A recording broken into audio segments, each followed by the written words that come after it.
of the response is LBC.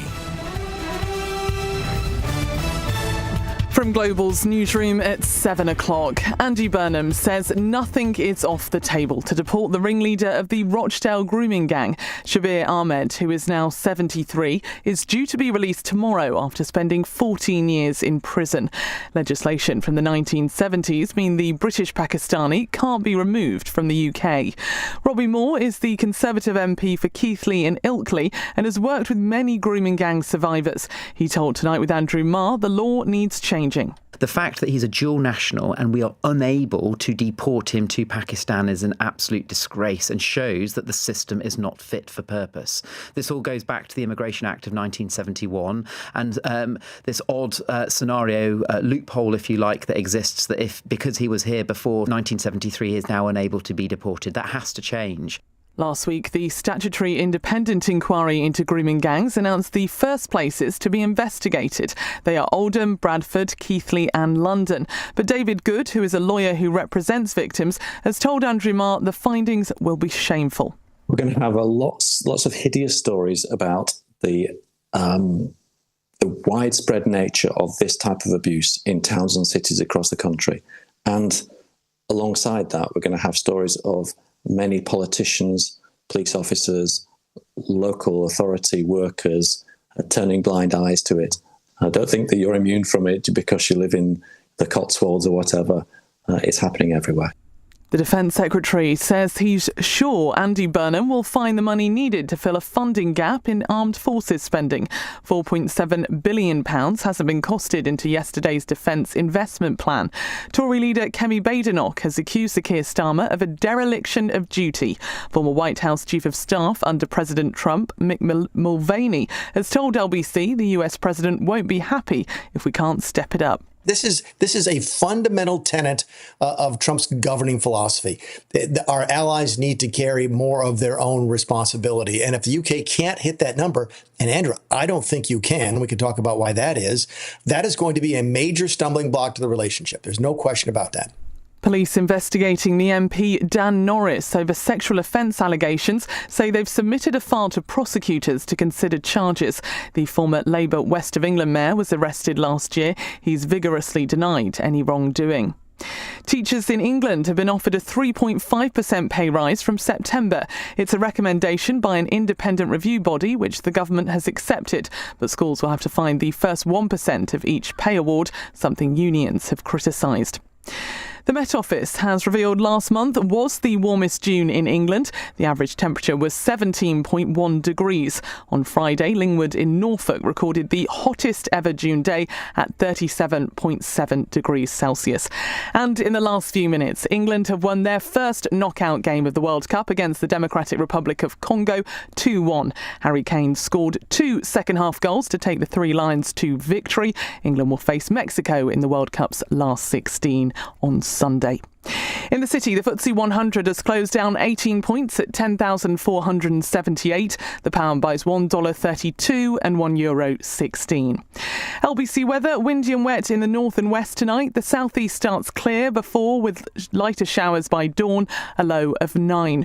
Tomorrow will be windy in the north with a few showers, wet weather in southern England clearing, then warm sunshine for many, a high of 26 degrees. From Global's newsroom for LBC, I'm Amelia Cox. This is LBC from Global, leading Britain's conversation with Iain Dale.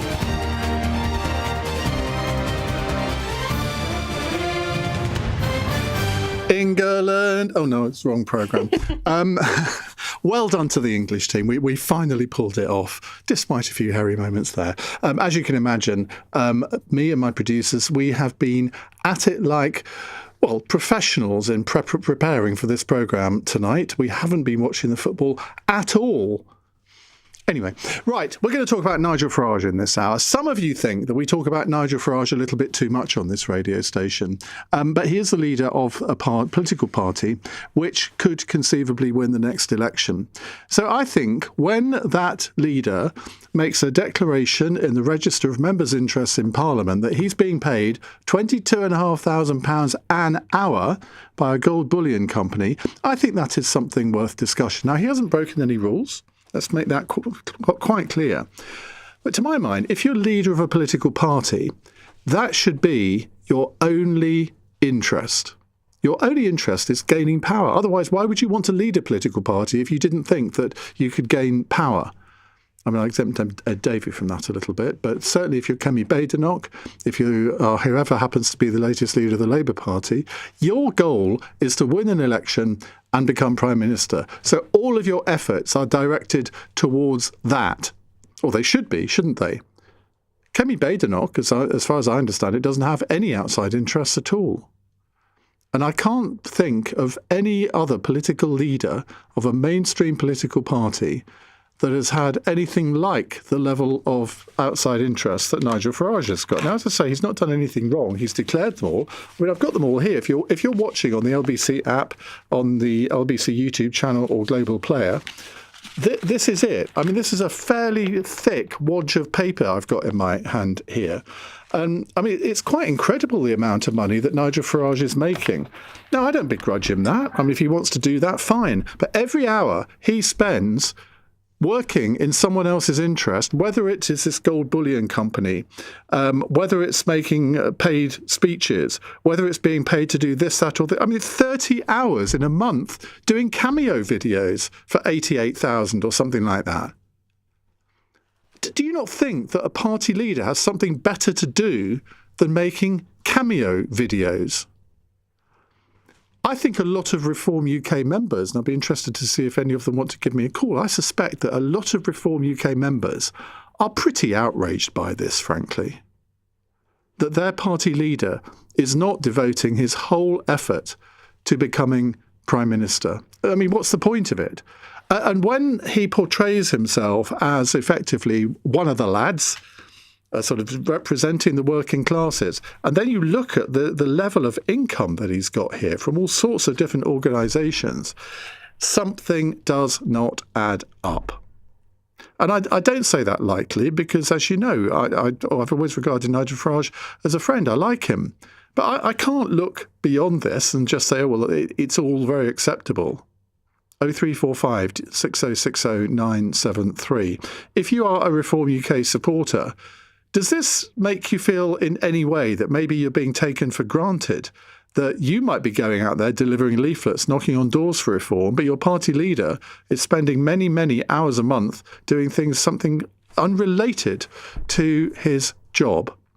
Bethany Dawson joins me, LBC's political correspondent, who will introduce some calmness to the debate, won't you, Bethany? I will. Good evening. Now, tell us, just explain to our listeners who aren't familiar with this term, what is the Register of Members' Interests and why is it important? So this is basically where you put everything that is not to do with your parliamentary work, but that is within your life. So if you are, for example, a landlord as an MP, you will put your earnings there. You will put if you sit on the board of a charity or a school, for example. And Nigel Farage's Register of Interest is quite stacked, as you represented to our dear viewers, with the large large stack of paper that you have in front of you. And the latest entry to the Register of Interest from Nigel Farage was this £270,000 payment that he got from advertising gold bullion. Now, I spoke to Reform UK insiders about this, officials, and put to them your criticism and said, does this not take away from his work as the MP for Clacton? And they brushed me off. Frankly, they said no. He gets a very good rate per hour. This is a few hours on a Sunday. It's all right. He can focus on Clacton. Now, we may be quite jealous of that hourly fee, but as you say, you know, this gold bullion spokesman job is not the only thing within his register of interest. And one criticism that is often levied at Farage is that he just does a lot other than representing the members of Clacton. And this is basically the criticism levelled at him by Anna Turley, the Labour Party chair, who says he is busy lining his pockets with money from gold. Every moment he does that, he is not doing that for the constituents of Clacton. And it's not just this gold bullion thing. I mean, you look at what he gets from GB News. In £18,400 for 6 hours work. Now, my maths can't calculate what that hourly rate is. I know what most broadcasters get. I mean, even those who are the most well paid. I mean, that is pretty good going. Then you have another payment here, £37,000. Another one last December, another £37,000, and so it goes on. So we've got all the records for the last year. This brand ambassador direct bullion, as you say, total £270,000. Commentator for News Pty in Australia, £14,000 in May, £31,000 from November, £25,000 from last February. Then speaking engagements, tens of thousands of pounds for those. Now look, if he was an ordinary backbench MP, even then you would think, well, when does he have time to do his normal work, his constituency work, his parliamentary work? And you just have to say that it doesn't pass the sniff test, I think. And I just wonder what others think. I mean, we've tried to get someone from Reform UK to come on the programme tonight. Now, they may be watching the football. I'll forgive them for that. But no one is willing to defend this whatsoever. I can't defend it. So I do want to introduce some balance into this hour. So if anybody wants to ring and say, well, what's your problem with it? Be my guest. I'm not going to shout at you. I'm not going to jump down your throat. I will treat you with utter respect, just as I do Bethany. Thank you, Iain. And I appreciate it. And you are now released. Thank you very much indeed. That's Bethany Dawson, LBC's political correspondent. Right, let's go to the calls. Peter is in Durham. Hello, Peter. Hello, Iain. Nice to talk to you. Hi. Yes, so I was a Reform supporter, and for precisely the reasons you've outlaid, I've kind of had to give up on it because Nigel Farage does appear that he doesn't really want to be Prime Minister, does he? Well, I've always thought, yes, he does, but I think there's part of him. The part of Nigel Farage that people don't often see is the sort of slightly vulnerable side, and he doesn't show that very often. I have seen it, and I think there is a little bit of imposter syndrome going on, which people will laugh at when I say that, but most people suffer from it. Whatever job you do in the public eye, you often wonder if you're going to be found out. I spent about 10 years doing this programme thinking every night at the end of the programme, one day they'll find me out. Now, I'm 17 years in now, so I don't suffer from that too much now. But I think it's natural for anyone, and I suspect Andy Burnham suffers from this. You get the top job, will I be up to it? And I think he does suffer from that a bit. I mean, that would explain some things, but it wouldn't explain how much time he spends away from precisely what you laid out, from being a party leader and seeking power. You've got another example of Rupert Lowe, who, despite owning businesses, spends all his time in select committees and, really drilling down into what's wrong with the country. And I think the difference is kind of stark between the two, even if one's more likely to become Prime Minister than the other. So are you saying you've given up on reform now? Yes, I've gone over to Restore. I know it's a bit of an odd choice choosing a French party, but yeah. And did you think about, where were you before? I was Conservatives, but they really disappointed me, particularly Boris Johnson and we campaigning on reducing immigration down to tens of thousands and then bringing in the sheer volume he did. And I don't understand how Kemi Badenoch is any different, even if she talks the talk. She was still in government during that time. It's hard to let that go.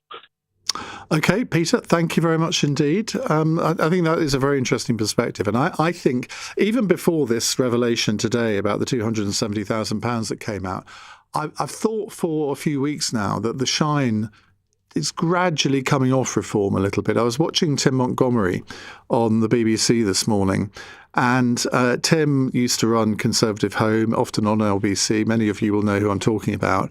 An ultra-conservative in many ways, a social conservative. I think he's experiencing a bit of buyer's remorse now. He defected to Reform, what was it, a year ago now, something like that. And he was being very lukewarm about Nigel Farage on this programme this morning.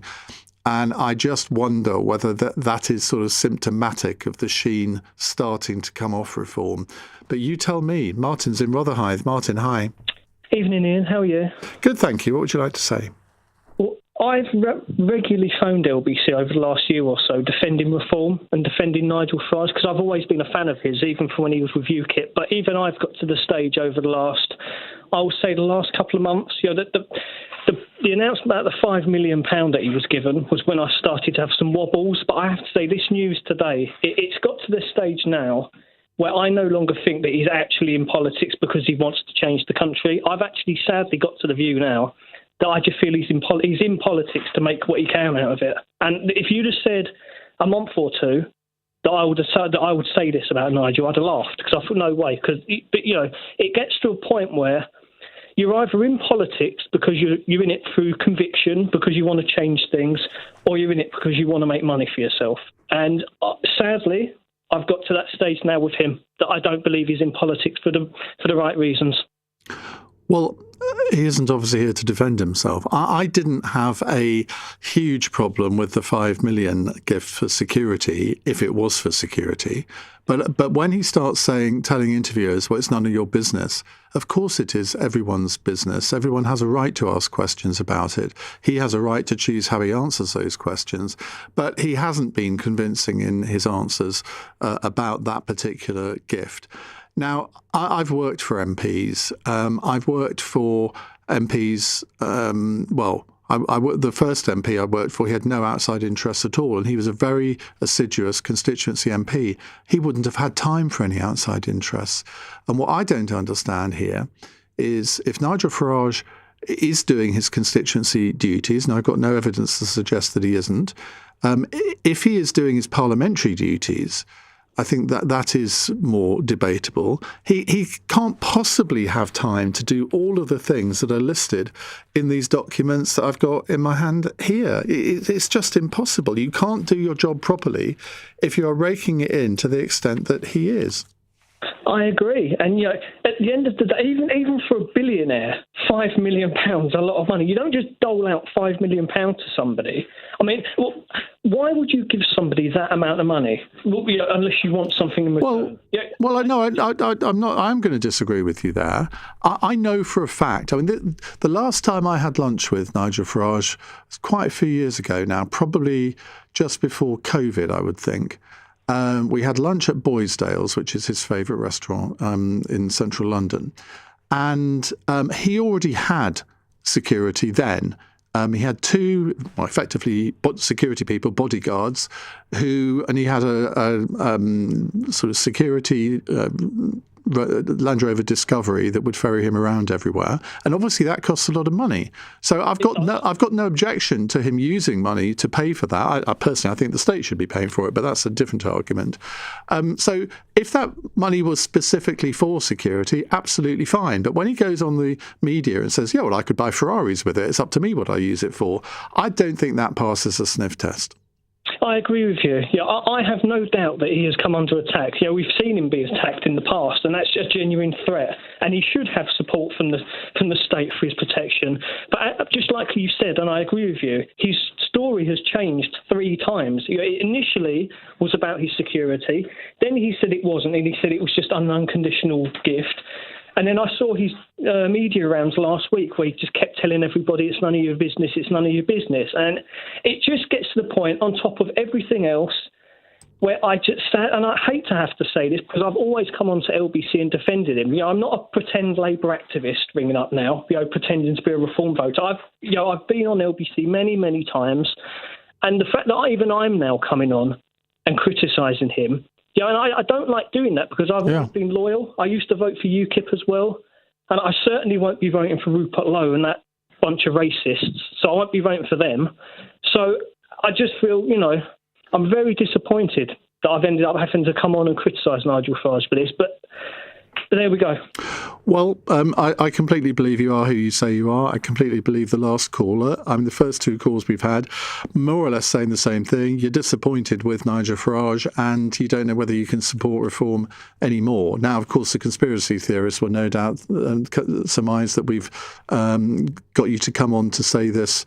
You phoned in, we didn't come to you. It'll be interesting to see what the calls are like for the rest of the hour, but I suspect we may get some more saying that sort of thing. But feel free to ring in to defend Nigel.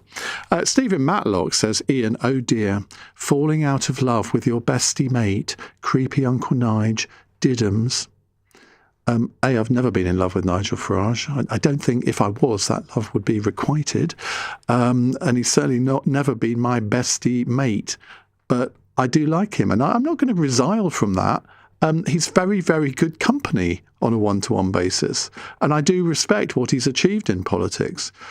But if I think he's doing something wrong and making a false move, I'm going to call him out on it, and that's exactly what I'm doing in this hour. You're listening to LBC. I'm Iain Dale. It's 19 minutes past 7. This is LBC.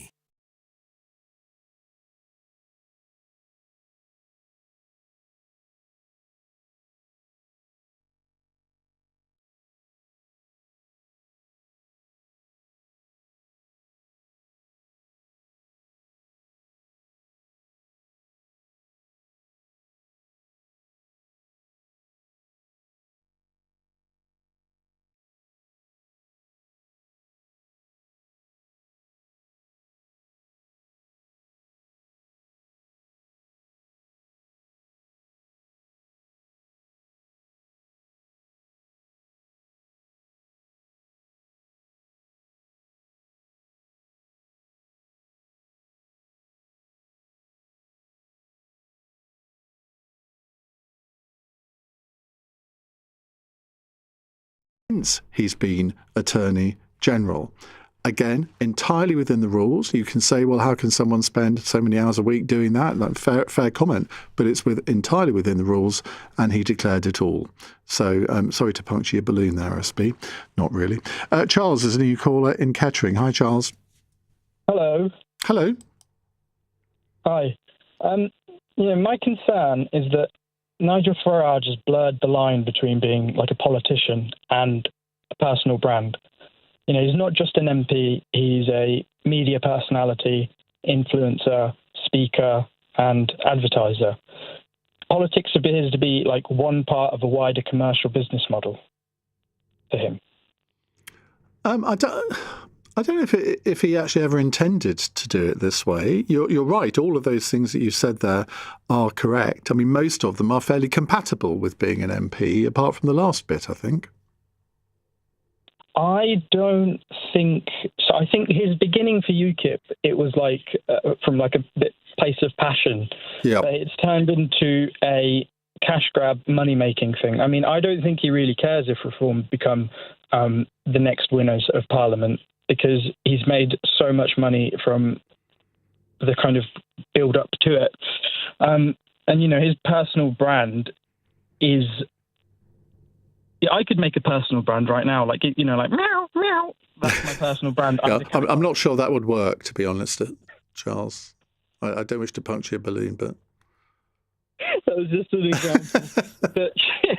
But look, there's nothing wrong with having a personal brand. I mean, most people in the public eye have some degree of personal brand. I mean, what was Boris Johnson all about? It was all about the brand of Boris, wasn't it? I think it's more that he's got this brand that he's built up with, very almost extreme, borderline extreme talking points. And he's utilising his brand to make as much money as he can. Like, the cameos, for example. The only reason anyone is getting a cameo from Nigel Farage is because he's, Nigel Farage. And I mean, if you... Yeah, but that's the same with anybody on Cameo. I mean, you only make money on Cameo if people want to have videos from you. I mean, believe it or not, Charles, I'm on Cameo. But, I mean, I probably make about 250 quid a year from it. It keeps my dogs in dog biscuits. He should be a politician, first and foremost. Yeah, I agree. Totally agree. I mean, look, if he wasn't the party leader, I don't think we'd be having this conversation. But as I said earlier, I can't think of another party leader that spends as much time on extracurricular activities and is a successful party leader. That would be my complaint. If I was Richard Tice or Zia Youssef or Robert Jenrick or whoever, I think I would be getting a little hacked off at this. Yeah, I think so. I mean, isn't it like he's only been in Parliament a few times, or he's never visited his constituencies? I wonder what his constituents feel like. Well, to be fair, that is hyped up quite a lot. He is in Clacton, much more than people think. I don't think he's in Parliament as much as he probably ought to be, but he reckons he can achieve more outside Parliament than inside, in which case you wonder, well, why did you bother to be an MP then? I think it's because he's got like a mission that's kind of bigger than just him being an MP, because he's, trying to get this fringe party into becoming the next government, which it will take a lot of kind of advertising and stuff. But I think, with his constituents, it's like, for example, I raised an issue with my MP regarding my cap and whether or not I could have it in a rented accommodation. My MP is very helpful and told me, you can do this under this law, blah, blah, blah, blah, blah. Your tap? I wonder if my cat. Cat? Yes. Oh, I see. Right. Sorry. Okay. And it's like, I wonder if his constituents are getting the same level of attention, with him being across the globe in different areas doing different things. Well, he will have I actually know who his constituency secretary is. So he has got a team of people behind him, just like any other MP has, who handles a lot of the constituency casework, and they will refer complicated cases to him to no doubt write to government ministers. So, I mean, he is doing that. I know that because the person that is doing that work used to be a friend of mine when I worked in Parliament in the 1980s. Do you think he's hosting constituency surgeries? I don't know the answer to that question. Most MPs do, but given security concerns, some of them don't, certainly not to the regularity that they used to. A lot of them, Eric Forth, who used to be, before he died, was a Conservative MP, he never held constituency surgeries. He would go, if people wanted to see him, he'd go and visit them in their own homes. He found that was the most effective way of doing it, and his majority went up at each election. So each MP does it differently, and surgeries nowadays can be very sort of different to the future because of the security concerns. Charles, thank you very much. Let's speak to Nigel Farage's biggest fan now, Chris in Richmond. Hello, Chris. Good evening, Ian. Well, I'm not a fan. I never have been, partly because of his behaviour during the Brexit campaign, that breaking point poster, which for me is one of the most unforgivable things in British politics. I think the problem with Nigel Farage is that he's realising the game is now up. He had to watch that media round last week, which was frankly a car crash, and even Nick Ferrari, I don't know which way he leans, but Nick is definitely right leaning, and he gave him a pretty hard time, as did Julia Hartley-Brewer, and he was quite sulky about it. My suspicion is he wants to carry on money outside because he thinks that he's probably going to be up to subject to recall position, and Restore put up a massive fight, and the Tories could win it back. That's my prediction. There is a story around today that he now fears that there will be a by-election in Clacton. If we thought Makerfield was entertaining, imagine what a by-election in Clacton would be like. I'm almost rubbing my hands in anticipation of it. I agree. Look, I'm a Liberal Democrat member, but I'd probably get users. I would almost, if I had to spare time, knock on door for a Conservative candidate to make absolutely sure that man never enters in Parliament again. The amount of money he's made outside is disgusting, frankly. He spent so many times he's not turned up for Parliament to his duties. Yes, he's been a good campaigner, but he's taking a mickey now, and his £5 million donation is fundamentally questionable, right? And he doesn't want to answer straight questions. He keeps changing his story, and I think most British people are now going, hang on a minute, something's not right here. There will always be the hardcore supporters, just like they are for Trump. But yeah, do you not think people are waking up and smelling their coffee again? He's got, as you said it earlier, brilliantly, too many extracurricular activities. There was a time when Nigel Farage could really have done anything and people would have still stuck by him. But you look at the gradual slide in the opinion polls. I think the last one was down to 24%, with Labour and the Tories on 20%. Yeah. And that's not a big gap. And I suspect when Andy Burnham takes over, He will have an initial honeymoon period, and I suspect Labour will do reasonably well for the next few months. The question is, is Nigel Farage going to spend the time with his colleagues strategising on what to do about Andy Burnham? Because if you are portraying yourself, as Nigel Farage has done for a long time, as the voice of the downtrodden, the voice of the working classes, and then somebody comes along like Andy Burnham, who, I don't think you could necessarily describe Andy Burnham as working class, but he certainly comes from that background, and talks a good game. It's a very different kettle of fish to fighting Keir Starmer. And I don't know whether they've done the legwork to decide how they're going to deal with Andy Burnham. Kemi Badenoch, she doesn't have any outside interests. She will be sort of trying to think about that with all of her colleagues and spending a lot of time on how to fight this new, probably revived Labour government. I'm not sure that Nigel Farage will be doing that to that extent. No, I completely agree. But I also think longer term, Dan Hodges, a Daily Mail commentator, said, I think he's looking at the next stage of his life. I just don't think. Do you really think he can be bothered? I think Kemi clearly would love to be Prime Minister, as would Ed Davey. Whether they become, I think it's unlikely with them. But I don't think Farage is interested. He just. Can you imagine waking up doing ministerial boxes, cabinet meetings, the travel, the media rounds? It's not an age thing, but I just don't think he can be bothered with hard work. He's brilliant at Boris at campaigning. But governing, do you really see him? Do you think he's got the fire in his belly? I'm not sure he does, Ian. I'm really not convinced anymore. OK, Chris, thank you very much. This is from Gareth in Leeds.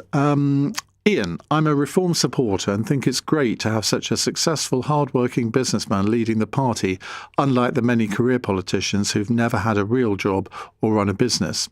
Nigel earning lots of money doesn't mean this is taken out of the pockets of poorer people. I don't think anyone suggested that. And he or his businesses will obviously pay a lot of tax, which can only be good for the country. Well, I'm sure he is paying a lot of tax, and quite right too, given the amounts that we're talking about. Nobody's suggesting that he's taking the money out of the pockets of poorer people. But the question is it allowing him the time to devote to his parliamentary duties and his duties as leader of Reform UK? Well, in the end, it will be for Reform UK supporters to judge that, and the voters at the next election. 0345 6060 973. In a moment, Vladimir Putin has reportedly increased his personal security detail to, wait for it, more than 800 people. We'll find out why. It's 7:32 on LBC. Amelia Cox has the news headlines. England are through to the last 16 of the World Cup after beating the Democratic Republic of Congo 2-1. Captain Harry Kane scored 2 goals in the second half to lead his team through their first knockout game in Atlanta. Andy Burnham has called for the ringleader of the Rochdale grooming gang to be deported when he's released from prison. 73-year-old Shabir Ahmed can't be removed from the UK because of legislation passed in the 1970s. And Sir Keir Starmer has denied leaving a mess for the next Prime Minister after a funding gap in defence spending emerged. £4.7 billion still hasn't been costed into the government's investment plan. LBC weather, windy and wet in the north and west tonight, starting clear in the southeast before lighter showers by dawn, a low of 9 degrees. This is LBC.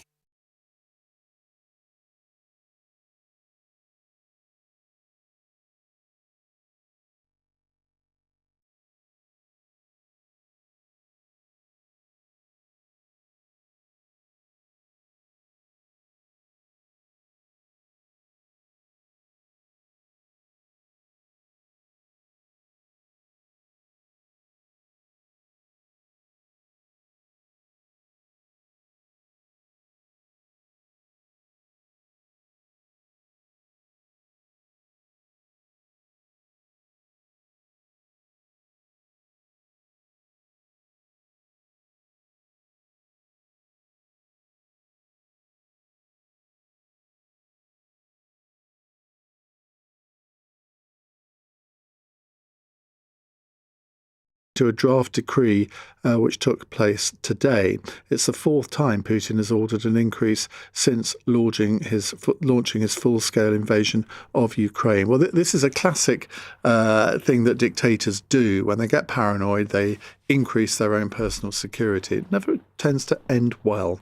Keir Giles joins me, Associate Fellow of the Russia and Eurasia Programme at Chatham House and author of the book Who Will Defend Europe? An Awakened Russia and a Sleeping Continent. Keir, good to have you on the programme again. What should we make of this move by Vladimir Putin, and how much under threat is he from inside Russia? Well, those are two very different questions. What should we make of it? Not a lot. It sounds like a dramatic increase to the way it's been put in the headlines, over 800, but it's actually just an increase from 785 to 812, so pretty minor tinkering with the numbers, and it has to be a big team. Putin has a lot of places where he has to be protected. It's not surprising that out of the total numbers of the Federal Protection Service, the FSO, which is in the tens of thousands, there's a substantial team that is devoted to keeping Putin himself safe. So in that respect, nothing particularly major happening. On the other hand, he has every reason to be paranoid, because after all, this is a country that has worked extremely hard to assassinate, for example, the president of Ukraine, Volodymyr Zelensky. So they wouldn't be at all surprised if any other country around the world tried to return the favor. And Putin, of course, is the leader of Russia, which is a country which doesn't have a good tradition of its leaders dying peacefully. So the transition of power in Russia often is involved with the murder of whoever happens to be in charge at the time, and Putin will be acutely aware of that. So overall, nothing particularly surprising. It makes you wonder what these people do all day. I have no doubt that they all have very highly productive and skilled jobs. No, quite seriously, there are a lot of different locations where Putin has to be protected. His palaces, his bunkers, his different offices around the country that are all made up to look almost exactly the same, so you can't tell from television where he is on any given day. And all of that, of course, takes manpower to protect it. Somebody's just texted in, of course, he has lots of lookalikes. Is that true? Well, we think it's true. Nobody's established for certain, but there are plenty of circumstantial indicators that, yes, a lot of the time when you see Putin, it's actually a body double who more or less looks like him. But that too is perfectly normal. The last thing somebody in Putin's position wants to be doing is mingling with the ordinary public, and yet from time to time on state television, he has to be seen to be almost doing that. Of course, it's another matter that the people he's mingling with turn out to be the same people who pop up all over the place time and again in the guise of various different members of the public or members of organizations. So he's got a roving team of actors that pretend to be ordinary Russians to make this look right. But yes, if you look at his appearance changing over time, you can see why people are very suspicious that a lot of the time you're not actually looking at the real Putin. How much internal opposition is there to Putin at the moment, and has it increased over the last few years? Well, internally or externally, there's not really any discernible opposition at all. There was some criticism of Putin leading up to the full-scale invasion of Ukraine, but one of the things that Russia did in the middle of 2021 to get ready for it was not only disrupt his relations internationally, but also crack down on the opposition at home, move from controlling domestic opposition to eliminating it altogether. So people know now that it's a very unhealthy life choice to speak out against Putin, to speak out against the war. That will bring negative consequences very rapidly. Thank you very much indeed. That's Keir Giles, our Associate Fellow of the Russia and Eurasia Programme at Chatham House. Just a word about a new episode of my All Talk podcast. It's released this morning. It's with the news presenter Sandy Waugh. You may listen to her on LBC News from time to time.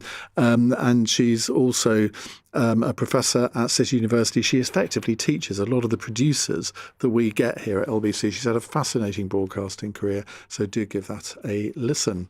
Right, back to your calls on Nigel Farage. If you've only just tuned in, we're talking about the £270,000 that Nigel Farage has earned from a gold bullion company over the past few months. £22,500 an hour. I mean, that's nice work if you can get it, isn't it? And I admire people if they can get that. But do I admire it when a political party leader is doing that? The answer is no, I don't. Because I don't see how you can do the job of leading your party properly if you are spending time not just doing that, but he's got his broadcast commitments, he does lots of public speaking, he's got other commercial interests. They're all properly declared so that he's not doing anything wrong as such. But if I was somebody who was contributing to Reform UK, whether I was a major league donor or somebody who was running a coffee morning to raise money, I would look at this and think, why am I doing this when we have a party leader that is not fully committed to the party. 0345 6060 973. Jane is in Bishop Stortford. Hi, Jane. Hello. The question about bypassing the Bank of England, the system, the centralised monetary governance by introducing cryptocurrency and donations, all of that ethical debate, all that ethical criteria will be understood, and there will be an investigation for that, whether by any way, if this person, Farage, as we know him, has done something untoward, causing a deviation from our political system. And this, for me, is a really serious point. What kind of nation do we really want? Do we want, A, to introduce this new criterion of accepting donations of whatever value, and in this case a very large amount, and then... Well, this is not a donation. No, beg your pardon. I do beg your pardon. What I meant was the donation of that 5 million, and that inherently is one criteria for which this chap will be investigated, because Keir Starmer put in a rule, a strict ruling, to ensure that any such donation from any such billionaire, millionaire, whomever they are, does not in any way cause anything untoward our nation.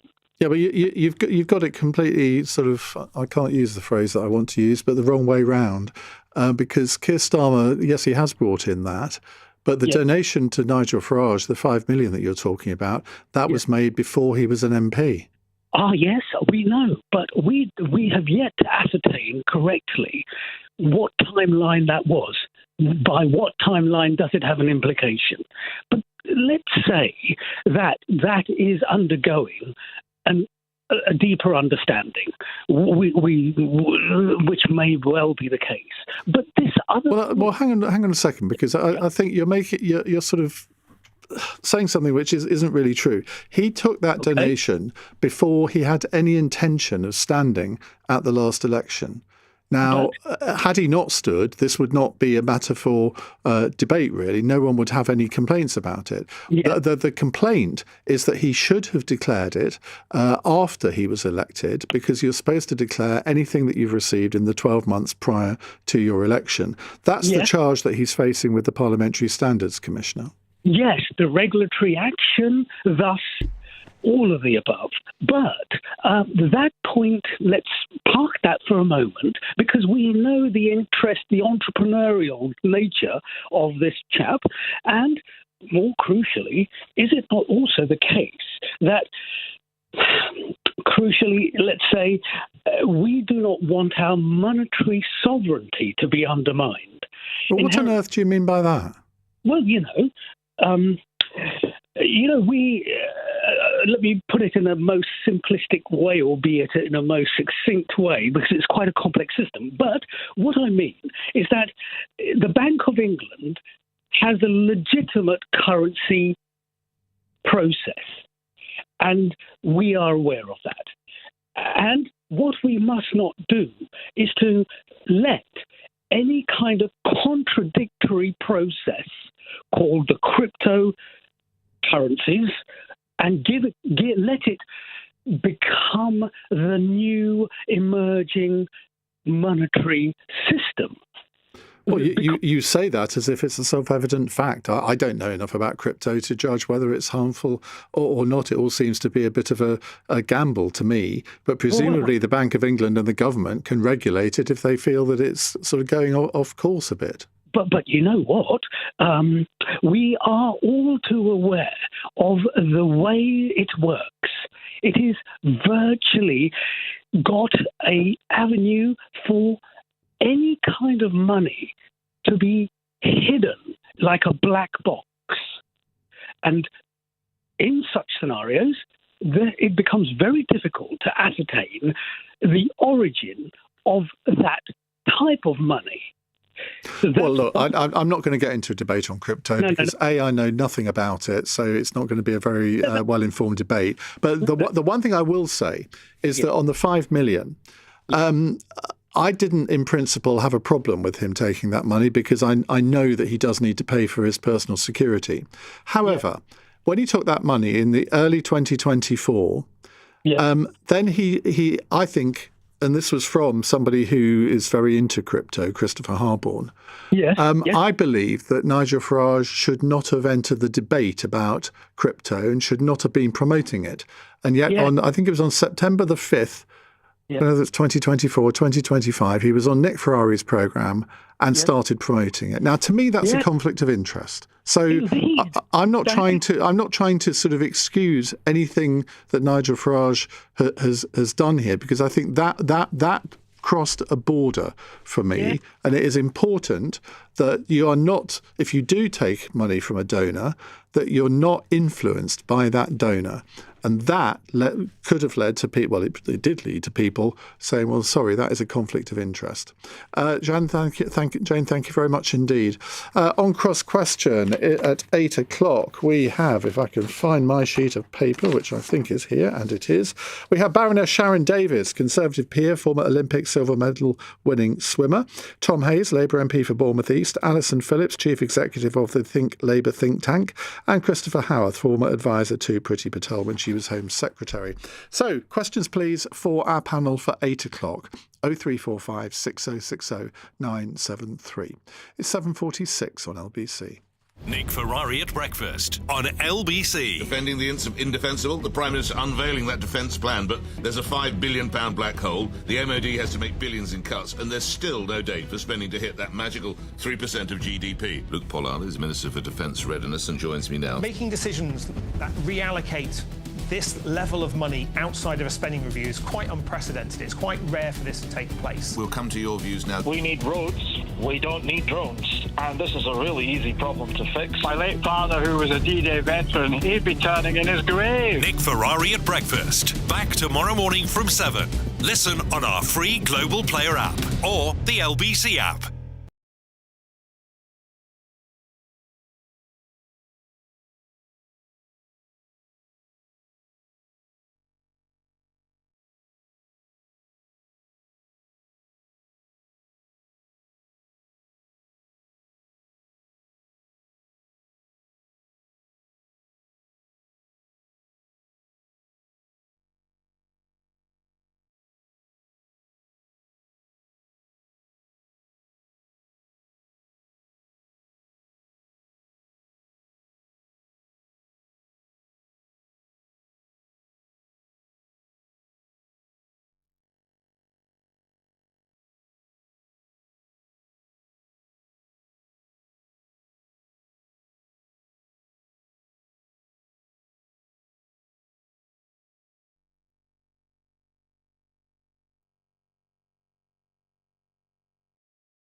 Well, he was an MP for what? MEP for 20 years? I mean, obviously he will have got a pension from that. Yeah, well, okay. He will have got a pension from that. Yeah, well, okay. Now just, he knows where to look for the money, that's for sure.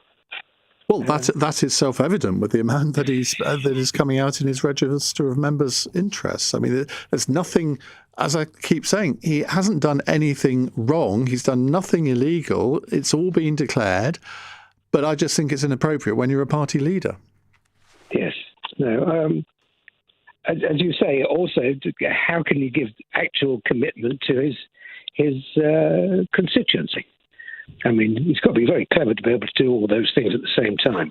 Well, Margaret Thatcher, when she was Prime Minister, she would do monthly surgeries in her constituency. She would go to all sorts of different events. All Prime Ministers do that. And I'm not suggesting that Nigel Farage never appears in Clacton. I know I went and did a speaking engagement in in Frinton, actually, which is part of the Clacton constituency. Was it last year or the end of 2024? And I was in the tennis club giving a speech while Nigel Farage was in the golf club giving a speech. So I know from personal experience he does actually go there, but whether it's often enough, well, his constituents will judge that, because people don't like being taken for granted. And if they feel they are being taken for granted, then they won't vote for that particular candidate again. Paul in the Netherlands says, Iain, are you a Farage apologist? Well, I've spent most of this hour criticising Nigel Farage, Paul. So, no, I'm not a Nigel Farage apologist. If he says something or does something I agree with, I will say so. I mean, that's kind of what I'm here to do, isn't it? And if I don't agree with this, and which I don't on this particular occasion, I also say so, which I would have thought you would have appreciated. But there we go. Vivian says, sorry, Iain, I disagree. I think it is perfectly acceptable if an MP is engaged in other public service, for example, a doctor, nurse, fire and rescue, etc. Where I do agree is that an MP should not engage in money-making schemes that may cause a conflict of interest with their role as an MP. Well, I'm not sure that anybody's saying that what he's doing, either as a media presenter or being a brand ambassador for this gold bullion company, I'm not sure there's a conflict of interest there with the role as an MP. I'm just saying I don't think you can spend as much time as a party leader as you probably need to. Grace is in Ealing. Hi, Grace. Hi, I hope you had a good time off, by the way. Thank you very much. Last week it was the ARC conference, the Alliance for Responsible Citizenship, apparently, although I don't think that their views on fossil fuels are massively responsible, but that's another debate. But Farage said at the conference, as he said last year at this conference, that our country is founded on Judeo-Christian values, which I would concur with. But when he said this last year, he subsequently said we should teach kids to want to make money. Now, actually, Christ said that the love of money is the root of all kinds of evil, and people don't have to agree with that sentiment. But I think it alludes to something very true, which is that if people's priority is to make money, they might not necessarily do the thing that is best for the people around them. And what we want from politicians is a genuine concern to help others, whereas what we've seen from Farage... The two aren't mutually exclusive. You can make money and have concern for others. You could absolutely, but what we've seen from Farage instead is that when he's been questioned about where this money's gone, he's just been defensive. He's not shown, the Judean Christian value of contrition or humility. He's just said, no, it's none of anyone else's business. I'm going to spend it on what I want to spend it on. And I don't think that attitude suggests that he has the qualities we'd want from someone who holds a lot of power, because we want people who hold power to be honest where possible, and upfront where possible, to disclose what they're doing if possible. Well, he's done all three of those things. Pardon? He's done all three of those things. He's been honest about what he's earning. He's been transparent. No, he refused. He refused to say where the money's gone. He was very cagey about it, and he's not obliged to say where it's gone, but his caginess and his... and we all make our judgments on that, don't we? Yeah, well, we do. I guess what I'm saying is that what I'd hope from a politician is that they might be able to be honest about what they've spent it on and to demonstrate empathy for other human beings, whereas he often doesn't show much empathy. But I've been asked on this programme before what I earn. Is it anybody's business what I earn? You could say, well, I'm being obstructive because I don't tell people what I earn. I don't think I have any reason to tell people what I earn. And we know what he earns through Parliament. He declares all of his earnings through the Register of Members' Interests, and for him, that's sufficient. Now, you might think it isn't, and you will then draw your own conclusions. Well, I'm saying that you're a radio presenter, whereas he is seeking to be the Prime Minister of the country. And I think that someone who has that position should have empathy for their fellow human beings. Right. Instead, we've seen a lack of that. OK, Grace, I'm going to leave it there because I've got only 4 minutes left, and we have someone who's phoned in to defend Nigel Farage. So I think it's only fair that we give John in Doncaster enough time to articulate his case. John, very good evening. What would you like to tell us? Hi, yeah, thanks, Ian, and thanks for being so sort of fair and balanced. It's a joy to listen to the show. So I would just say, I think a lot of people that are ringing in moaning about Nigel and his money might just be a bit jealous that he's got a lot of money, and I haven't got a problem with it myself. I haven't got a problem with anyone earning money, and I haven't got a problem with anyone earning a lot of money, as long as they're doing it honestly, properly, and they declare it for tax purposes. Fantastic. But if you are leader of a political... hang on a second. In the Register of Members' Interests, he has to say how many hours he spends on each of these different things. And I looked through this, and I can't possibly see how he can reconcile the number of hours he's spending doing all of these different things with his job as an MP and leader of Reform UK and aspirant Prime Minister. Does that not concern you? Not in the slightest. I think you mentioned earlier in the hour that he'll have a team as a constituency. I've emailed 2 or 3 different MPs. I've lived in different areas. I've never really had a reply from the MP. It's always been someone on their team, and I don't do that because as long as you get an answer. I just think I was much more annoyed with Boris and his mates giving PPE contracts and the stuff wasn't even suitable to be used, and having birthday cakes when we were all locked down. That sort of thing winds me up far more. So this sort of thing wouldn't affect how you cast your vote? No, I'm not too worried about it. He's got things for his media stuff on social media. He's got teams for his constituency. When he's in power, he's not going to be doing everything himself. He's going to have teams around him. A lot of it's about the people you have around you. Well, that is true. But I'm kind of fed up with the current sort of parties of, 14 years of Conservatives. They didn't do a lot of what they said they were going to do. If you look at Keir Starmer, in my opinion, he hasn't done half of what he had on his manifesto. The other half of the stuff he's done wasn't even on his manifesto. The farmers for their inheritance tax. I'm not a farmer, but it piles me what they did to those guys. Taking away their winter fuel payments. All those things like that, none of that was on the list. And then at the end of the day, they wanted to say benefit cuts. The backbenchers wouldn't vote it through. At that point, he hasn't even got control of his own MPs. So he should just call a general election. Okay, all right. Thank you very much indeed, John. Another John here says, I'm a Reform supporter. Good luck to Nigel Farage. He needs to work outside Parliament to keep in touch with what is going on outside the Westminster bubble. Sounds like you are very envious, Ian.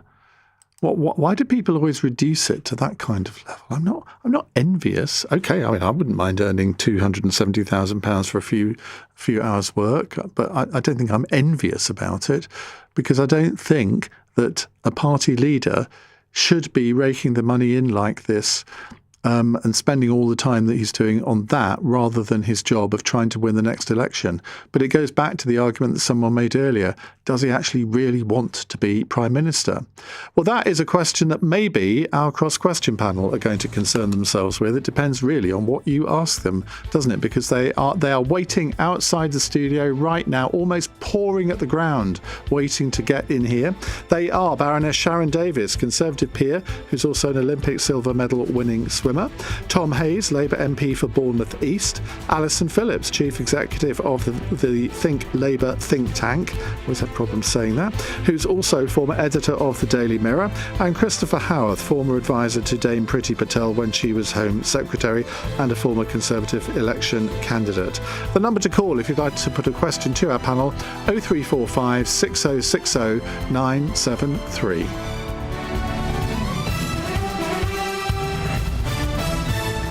On your radio, on the LBC app, and Play LBC. Leading Britain's conversation.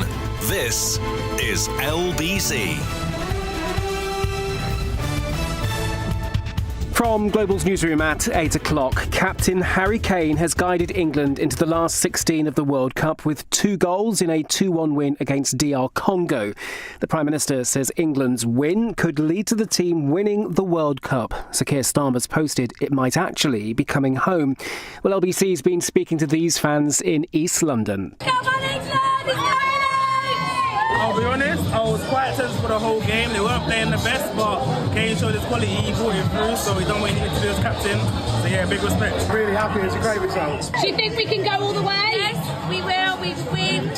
Harry Kane will get the winner, and I'll I'll be there at the parade, ready. Well, England play Mexico next in the early hours of Monday morning. Andy Burnham says the leader of the Rochdale grooming gang should be deported following reports he will be released from prison tomorrow. The man, who is likely to replace Sir Keir Starmer, says he's written to government ministers to review all possible options. Victims of British Pakistani Shabir Ahmed, who is now 73, have been told he can't be removed from the UK. Well, LBC's Liam Gotting has more on why that is. Shabir Ahmed will be released from prison tomorrow and cannot be deported back to Pakistan due to the Immigration Act of 1971, which bars his removal, as he arrived in the UK before 1973 and has lived in the UK for at least 5 years. Two police officers who responded to Henry Novak's murder in Southampton last December are being investigated for potential gross misconduct. The watchdog says it will look at whether race or religion influenced any decisions. Police say a 3-year-old boy who ended up in a crocodile enclosure at a zoo in Cambridgeshire faces a long road to recovery. His parents have thanked the keepers who rescued him, as well as those caring for him in hospital. And 2 people have climbed to the very top of the Empire State Building's spire in New York City to unfurl a large banner urging world peace. The pair hung onto the landmark skyscraper's antenna some 1,454 feet above the street in Midtown Manhattan. In the city, the FTSE 100 has closed down 18 points at 10,478. The pound buys $1.32 and €1.16. LBC weather, windy and wet in the north and west tonight. The southeast starts clear before lighter showers by dawn. Lows of 9 degrees. From Global's newsroom for LBC, I'm Daryl Jackson. This is LBC from Global, leading Britain's conversation. Cross Question with Iain Dale. Hello, a very good evening. It's nearly 3 minutes past 8 here on LBC. Welcome to Wednesday's Cross Question. Let me introduce my panel to you. Alison Phillips is next to me on my left, Chief Executive of the Think Labour think tank, formerly Labour Together, who's also former editor of the Daily Mirror. Next to her is the Labour MP for Bournemouth East, fast becoming a veteran of the programme, Tom Hayes. To my right, making her debut, Baroness Sharon Davies, Conservative peer, former Olympic silver medal winning swimmer. And next to her, Christopher Howarth, former advisor to Dame Priti Patel when she was Home Secretary and a former Conservative election candidate. They're here to answer your questions. The number to call 0345 6060 973. You can text 84850 and you can watch us on Global Player on the LBC app and of course the LBC YouTube channel. 0345 6060 973. Text 84850. Cross Question. Watch live on our free Global Player app or the LBC app. Right, let's kick off with a question from Wesley in Gravesend. Isn't it hypocritical for Nigel Farage to call for an election over Andy Burnham's potential rise to become Prime Minister because he too was not elected as the leader of Reform UK, while half of his current MPs were elected as Conservatives? Tom Hayes. That was an easy one. You're asking me if I think Nigel Farage is a hypocrite. I mean, we don't even need to confine ourselves just to that one line of argument.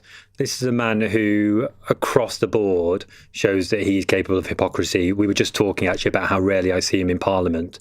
And when you were talking with one of your listeners earlier about whether he could work a second or a third or a fourth or a fifth or a sixth or the list goes on job, and it was mentioning that he worked 12 hours on one particular job, I was surprised that he could get out of bed for 12 hours. I mean, this is the man who aspires to be the next Prime Minister, who says that we should have a cut to the minimum wage, affecting some of our youngest people, some of our most low-paid people, and he's earning £22,500 an hour. That is incredible. What about the point about calling a general election, though? Because I mean, I remember, and I mean, I was looking in one of the papers at the weekend, they had this list of sort of Andy Burnham, Angela Rayner, half of the cabinet calling for a general election when Rishi Sunak took over, when Liz Truss took over from Boris Johnson, when Boris Johnson took over from Theresa May. But it seems as though most Labour MPs don't see that this is in any way similar. Well, I never call for a general election when those people left office because we have a parliamentary and a constitutional system where the Prime Minister who commands a majority in the House of Commons is the Prime Minister. And so we shouldn't be having a general election. And I would say, too, that I believe that is a settled position of His Majesty's opposition. Well, I completely agree with you. It's remarkable how many people in politics don't seem to understand the term parliamentary democracy. We're not a presidential system. But when Andy Burnham himself was calling for a general election under the Conservatives, you can understand why people think it's rather hypocritical now that he and most of the shadow cabinet don't want one now. Well, I think there's also a really important point to make here, which is the chaos and the economic catastrophes that happened under the previous Conservative Prime Ministers, particularly Liz Truss, meant that the country was crying out for a change, and we are not in that place whatsoever. Are we not? No, not even remotely. Come on, there's a bit of chaos at the moment. Come on, admit it. Well, you say that, but when you introduce a defence investment plan which is underfunded to the tune of $5 billion. Well, I think we're going to get onto that, so I'll hold my fire as it is. But I've just been in Bournemouth talking with people because we've just broken ground on a new community centre that will open in about a year, and people ask me how are things in Parliament. Things are very settled in Parliament. There is an expectation that Andy Burnham will be the next Prime Minister, and we are moving towards that point. We saw a speech from him on Monday filled with hope and optimism and a belief in our country. And I think the Parliamentary Labour Party is very settled in its view that will transition to Andy Burnham in a peaceful, orderly and happy fashion. OK. Alison? Happy clappy? Well, I actually think Tom's right on this point, because I think there has been a lot of, there's some people trying to whip up the sense of chaos, but actually the handover and the transition from Keir Starmer to, presumably Andy Burnham seems to be taking place in a really quite dignified and sort of a quite open and positive way, and I think it's really heartening to see, because there is no doubt that the Labour Party has had many episodes in its past where it's managed to tear itself apart. But I'm quite heartened by the way that this is being done, and there is a real sense that so much of the good that has been achieved over the last 2 years will be carried through into the new programme. But also we are going to see some really interesting, exciting things that I think are going to give hope back to the whole country. So I definitely do not see, and I do not feel chaos. And I've spent a lot of time with people across Labour who are not exhibiting any signs of chaos. What about the general election, though? I suspect when you were editor of The Mirror, you were calling for a general election on many occasions when the Tories were in power. I'm absolutely certain we were. But I think, to Tom's point, if you remember that context at the time, there was a real sense that everything was completely out of control and there was no solutions coming from the Conservative Party at that time. I think we're now looking at a situation which is very different. We have got an orderly transition. We have got a new incoming Prime Minister who has made it clear he's going to work within the manifesto commitments. There is not this. Well, I mean, he's talked about that, and I think there is a sense. What's the point of changing then? Well, because I think we looked at what happened after the last local elections, and the country had shown its concerns with Keir Starmer, and we're now looking with somebody who is managing, we can see it in the polls, there's ticking up in the polls, that he is managing to connect with the public, and he is giving people already the sense and the belief that he will deliver on what they want to see. OK. Christopher Howarth. Well, you're right. We don't live in a presidential system. You vote for an MP, and it's for the MPs to decide who the Prime Minister is. Obviously, MPs can call for an election, and the Prime Minister and the next Prime Minister are perfectly entitled to ignore that. However, as a caveat to that, we've been through a process where the next presumable Prime Minister has been through a by-election campaign, and there's not been a leadership campaign. We don't really know what he stands for, and he hasn't set out a wide policy proposal.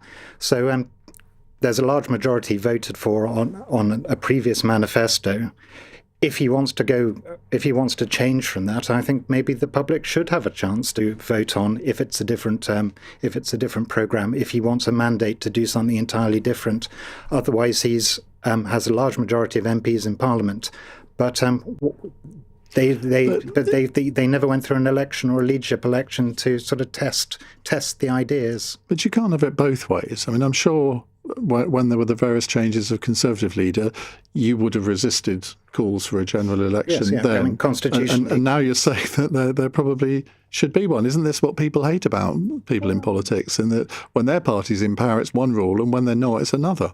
Well, I'm not saying there should be a general election. I mean, people can call for one. I think it's really in the hands of Andy Burnham. He was elected well, he wasn't elected on the manifesto, but all of the MPs were elected on a manifesto, and that is what people expect the government to put in to implement. If he wants to do something entirely different, it may be for him to decide, well, I actually need a mandate to do that, which means a general election. As we don't really know what his detailed programme is yet, maybe it's an open question whether there should be an election or not. He's not legally entitled to. He doesn't have to have a general election. We're not on a presidential system, and he's presumably got the support of all of his MPs, so there's no sort of internal pressure for a general election. It may be more a question for how it looks to the general public if he wants a mandate to do something. If he wants to put it to the election. I'm pretty certain he won't. He'll probably never be more popular than he is now, I guess. Sharon Davis. Yeah, I mean, I'm not a career politician, okay, so I come in... You've always been a fairly... You've been out public in your support for the Conservatives over the years. Yes, absolutely, over the years. I mean, I helped John Major launch lottery, to help athletes and years ago. But I would say it's the hypocrisy across the board, which I have a problem with. I think if you sort of live by the sword, then you die by the sword. So if you turn around and call for things, at a certain point, then it's going to come back and bite you on the backside. So it's the general hypocrisy I have a real problem with. And I think with regards to Andy Burnham, we're all just going to have to wait and see, aren't we? I mean, he is such an unknown quantity right now to an awful lot of people. People that have been involved in politics for a long time will remember him from years ago when he was not in this position and nobody wanted him to be head of anything. So it will be fascinating to see what actually happens. And I think, again, if he wants people to respect him, he has to do as I say, not just, say as I do kind of thing. I mean, and there's an awful lot of that. And I find that very frustrating. A lot of politicians, will be telling other people what to do, but not living by those same rules. And that applies to everybody as far as I'm concerned. Well, let's take another question related to Nigel Farage. We've been talking about it in the last hour. Simon says, do the eye-watering sums which Nigel Farage has declared as earnings outside of his work as an MP show that he's an entrepreneurial businessman capable of successfully running the country, or a party leader whose business interests will distract him from properly performing his parliamentary responsibilities should he reach number 10? Christopher Howarth. Well, obviously, if you were Prime Minister, you were not doing a second job in business. I mean, that's obviously blocked. As a backbench MP, as a party leader, he has his own time. He can work and do what he likes in his spare time, as long as it doesn't conflict with his with policies and the sort of politics of Parliament. There are lots of MPs who do second jobs. There are lawyers, doctors, all ministers in the government are effectively working as a second job, because if you think the first job is as a constituency MP, every minister is doing a second job. So it's really up to the MP themselves whether they think and their electors. Even if they're a party leader. Well, he is a party leader. I mean, he works very hard. Some people, if he's got time to do it, it's really up to his party members and the electors to decide on it. If I may pick up something there, you say that Nigel Farage as a Prime Minister would not have a second job. I think there may have been a time in the recent past where we said the same thing about a US president, and we've just today seen the news about how much Donald Trump has made from side maybe hustles. Donald Trump's not a good president. But what I'm saying here is that we are seeing a creeping Americanization of our politics, and Nigel Farage is the ultimate thumbs-up guy wearing the MAGA hat next to Donald Trump beside the Golden Lift. So we maybe shouldn't count our chickens. The second point that I would make here is that we know that Nigel Farage has accepted a £5 million donation. He refuses to accept scrutiny of this. He says he could spend it on Ferraris if he wants to. And the question I would put is he getting that donation purely because he's liked as a person, or is it because of a feeling that he can deliver something politically? And when the man who donated the money, the £5 million donation, is somebody who is a major shareholder in stablecoin, and then Nigel Farage goes and has a private meeting with the governor of the Bank of England and is opposed to limitations of stablecoin, you have to ask what's going on here. Sharon. Do you know what? It was one of the funny things that I actually really liked about Rishi Sunak was the fact that he was very successful independently. And I always felt like he came in and gave all his time to the job. because he had an awful lot of money behind him, and money was not what drove him in the slightest. It was, and he made a much better chancellor than he made a prime minister. But there is something to be said to being financially stable, so that you're not chasing a salary. I mean, sadly, I think there's quite a few Labour MPs that are absolutely, desperate to stay on their £90,000 salaries, and all they're really interested in is making sure that they keep people voting for them. They're not necessarily voting for what's going to be good for the country rather than what's going to be good for them. Oh, that's a terrible thing to accuse a politician of, isn't it? So trying to get people to vote for them. Alison. I obviously reject that. I think it's very interesting. Well, you don't want people to vote for you. I absolutely do. If people from Bournemouth East are listening, please do vote. I think this is very interesting about Nigel Farage, in that what we're starting to see now is a pattern of behaviour. So we've had the crypto donation, we've got the money that he's got coming in on this deal that he's been doing, we've got the money that he's been getting coming in from GB News, there's a story breaking in the Times this evening about the number of homes he has that he's bought sort of mortgage free. There's an awful lot of money swilling around. And I mean, we've done an interesting piece of work at Think Labour a little while ago about whether we should ask the question about whether all MPs should be banned from having second jobs, apart from perhaps people that work in the emergency services. So, you could have some exceptions for things where people are giving back to society. But where do you stop the exceptions? That's the problem. Well, you could just have quite a simple list. Jobs you like and jobs you don't like. No, but I mean, if you're a doctor and you're a nurse or you're a PCSO, but how would you be able to because you're protecting society, so I think it's definitely morally better. What about, for example, if I'd become an MP in 2005, I owned a bookshop and publishing company. Mm-hmm. I mean, I'd started those. I don't know whether under that system that you'd still be allowed to have those or not. There's all sorts of difficulties and I'm not saying it would necessarily be easy, but I think it's something that we should consider, because we're working at a time where trust in politics is incredibly low, and we've got to look at all the ways that we can try and enable politicians and the public to kind of have a better relationship. And when there is, and the sense that, you hear it all the time, people saying, oh, they're just in it for themselves, they're all out for themselves. And I think that's really unfair, because I think lots of people that go into politics do it with the absolute best intentions. They want to try and make the country a better place, and they might come from different political perspectives, but quite often they are united in that belief that they want to make the country a better place. And this kind of behaviour that we're consistently seeing now from Nigel Farage really undermines it for everybody. And I think the other very interesting thing, as Tom alluded to, it's the comparisons with Trump, and it's people, particularly people from the populist right, who use power as a means of making money. And but that's what we're seeing. Because MPs are changing, though. MPs of, say, 20, 30 years ago were purely MPs, and they came from a sort of very different place. Today, with the world that we live in, with social media, it has changed the perspective. It's changed the way that we buy into people's personalities. I mean, that is just what's happened with the world. Fame, is very different now than what it was. But I mean, there were far more MPs with that side interest 20 years ago than there are now. Yeah. That's an important point about the fame here, because you've got Nigel Farage posturing as a man of the people. I mean, I don't know anybody who can go and spend as much money as he has in cash on 5 homes since 2000.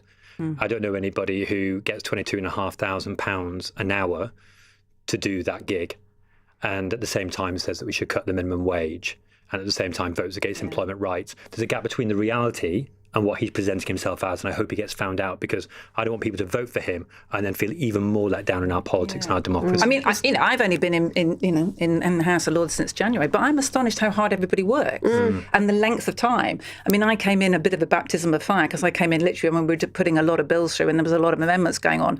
I mean, most nights I was in there until 10, 11, 12 o'clock at night. Yeah. And starting at 9 o'clock in the morning. I mean, it was extraordinary long days. I don't think people realise quite how long, and I don't know how anyone could do that job and hold down another job in real life. And I think that's the point, Sharon. So the question is, hang on a minute, you can't possibly be doing both these properly, so something's not quite happening. But having an outside job, if you're a lawyer or something, you're actually bringing a skill back into Parliament. So actually, when you're speaking, you're speaking from authority, because you actually run a small business. You know the problems. If everyone was a very closeted MP that just went to their office in Parliament, went to their constituency, they're not actually adding very much or sort of reflecting interests. But I think if you're spending life time, experience. But if you're spending time with your constituents, you are understanding the issues that these people are concerned about, and you're spending time like in the wider world, meeting people from business, meeting to an extent. But the people who come, you're not social work. I disagree. But it's about understand. If you are legislating on the important issues of the day, you've got to understand what those issues are and the context of them. But do you not think that, I mean, we're sort of slightly straying off the subject here, but do you not think that the job of an MP has changed, particularly if you represent a marginal seat? You do have to become a quasi-social worker. You can't just refer things to local councillors to deal with, because you know that the person who you're sort of batting off is not going to think well of you for doing that. Whereas you are there primarily as a legislator and to hold the government to account. That is your primary job as an MP. Well, it certainly always used to be. That's why I'm really excited by the devolution agenda that was proposed in Andy Burnham's very policy-heavy speech on Monday. Because you're totally right to say that often MPs will want to do the things that would otherwise go to councillors. That's just a function of local government having been cut to the bone and not having the capacity and the skill and the quality of officers to deal with most people's problems. You absolutely need as a society to get into a place where MPs are not having to compensate for the failures of local government, but local government can properly be bolstered to do its job. Right, we are going to move on. I've let this discussion drag on far. Oh, it didn't drag on. It was a very good discussion, but we've got to call it quits to go on to another question in just a moment. It's 21 minutes past 8. Hear every side of the story. LBC.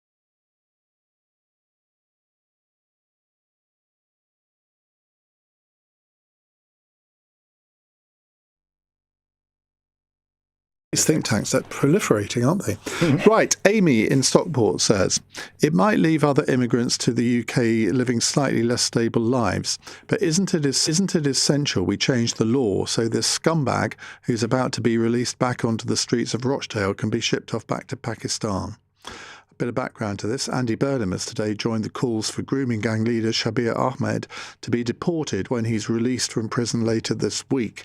Under the law as it stands, he cannot be deported back to his birthplace, Pakistan, because he came to the UK in the early 1970s. You worked in the Home Office, Christopher. I mean, this is a very tricky one, isn't it? Because under the current law, it can't happen. Yes, I mean, I believe in some of these cases, if you're a dual national and you have the British passport taken away, if you have disowned your second passport, it's very difficult. You're stateless, and so in those cases, if Pakistan doesn't want to give his passport back or accept him back to Pakistan, I think there may be a case for sort of more diplomatic efforts with Pakistan. Do we still give them aid? Do we give them visas to come to the UK? There are lots of pressures we could put on Pakistan so they accept back sort of their own criminals at the end of their sentences. I think that would be perfectly legitimate. I would get a little bit nervous if you have a British citizen who's been a citizen for decades. I would have a slight question as to whether there is a sort of a justice point on stripping somebody's passport if they've been a British citizen for most decades. People listening to this programme will think, well, I don't care. I want this guy out of our country, so he can't possibly do this again.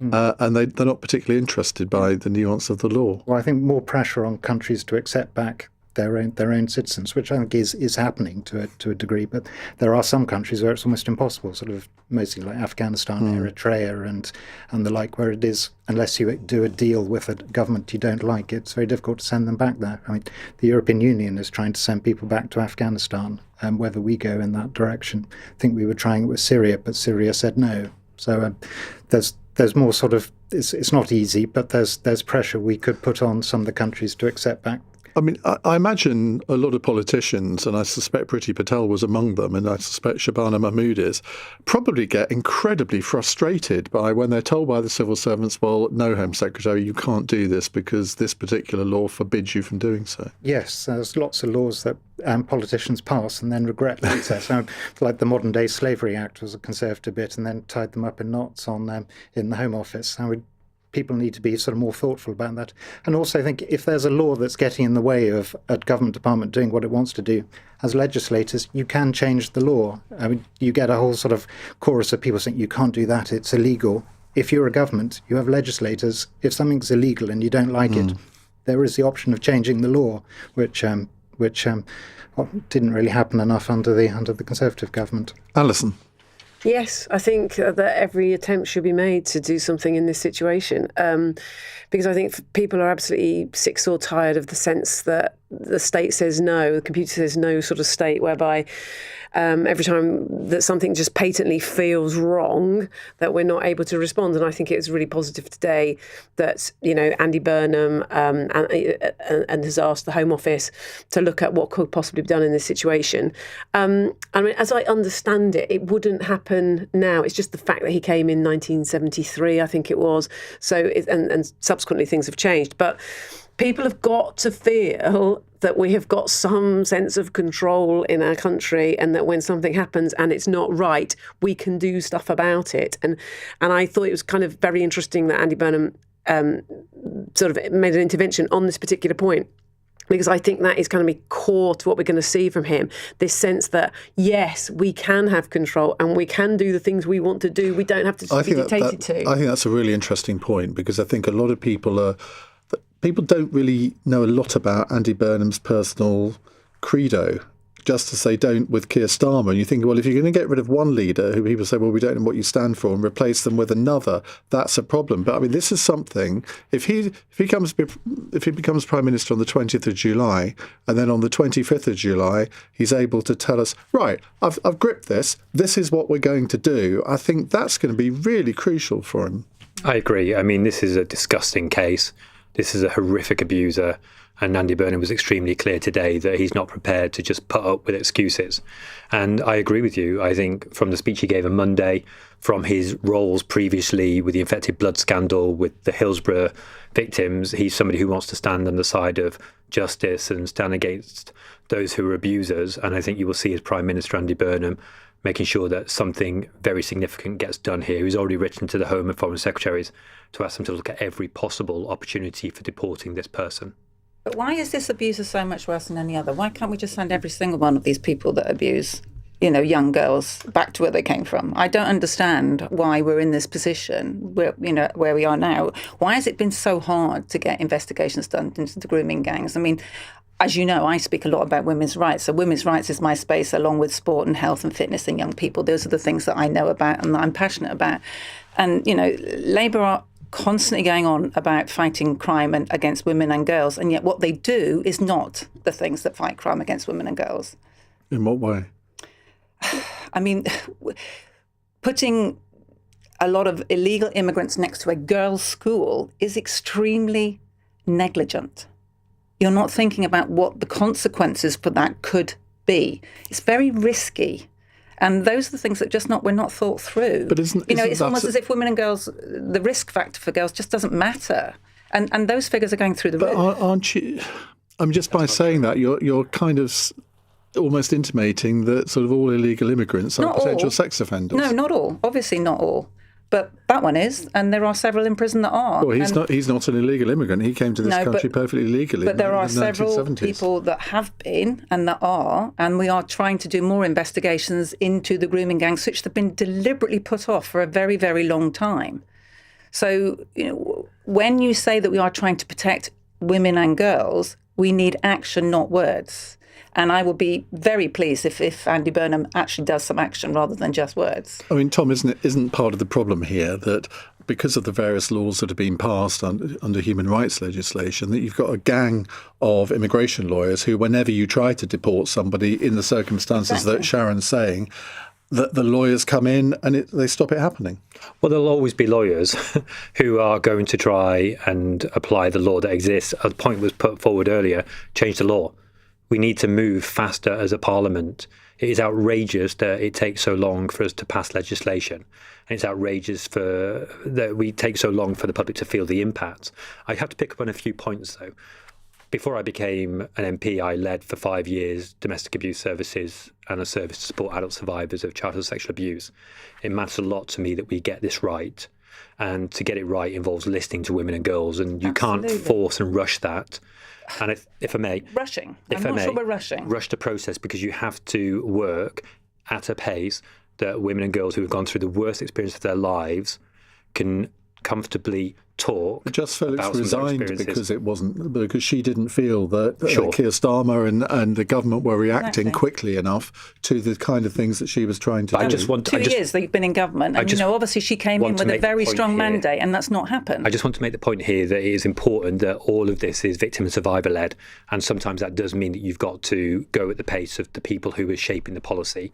On the other points about illegal immigration, actually we're seeing vast numbers of illegal immigrants who don't have a right to remain being deported or returned. We've seen hotels closing.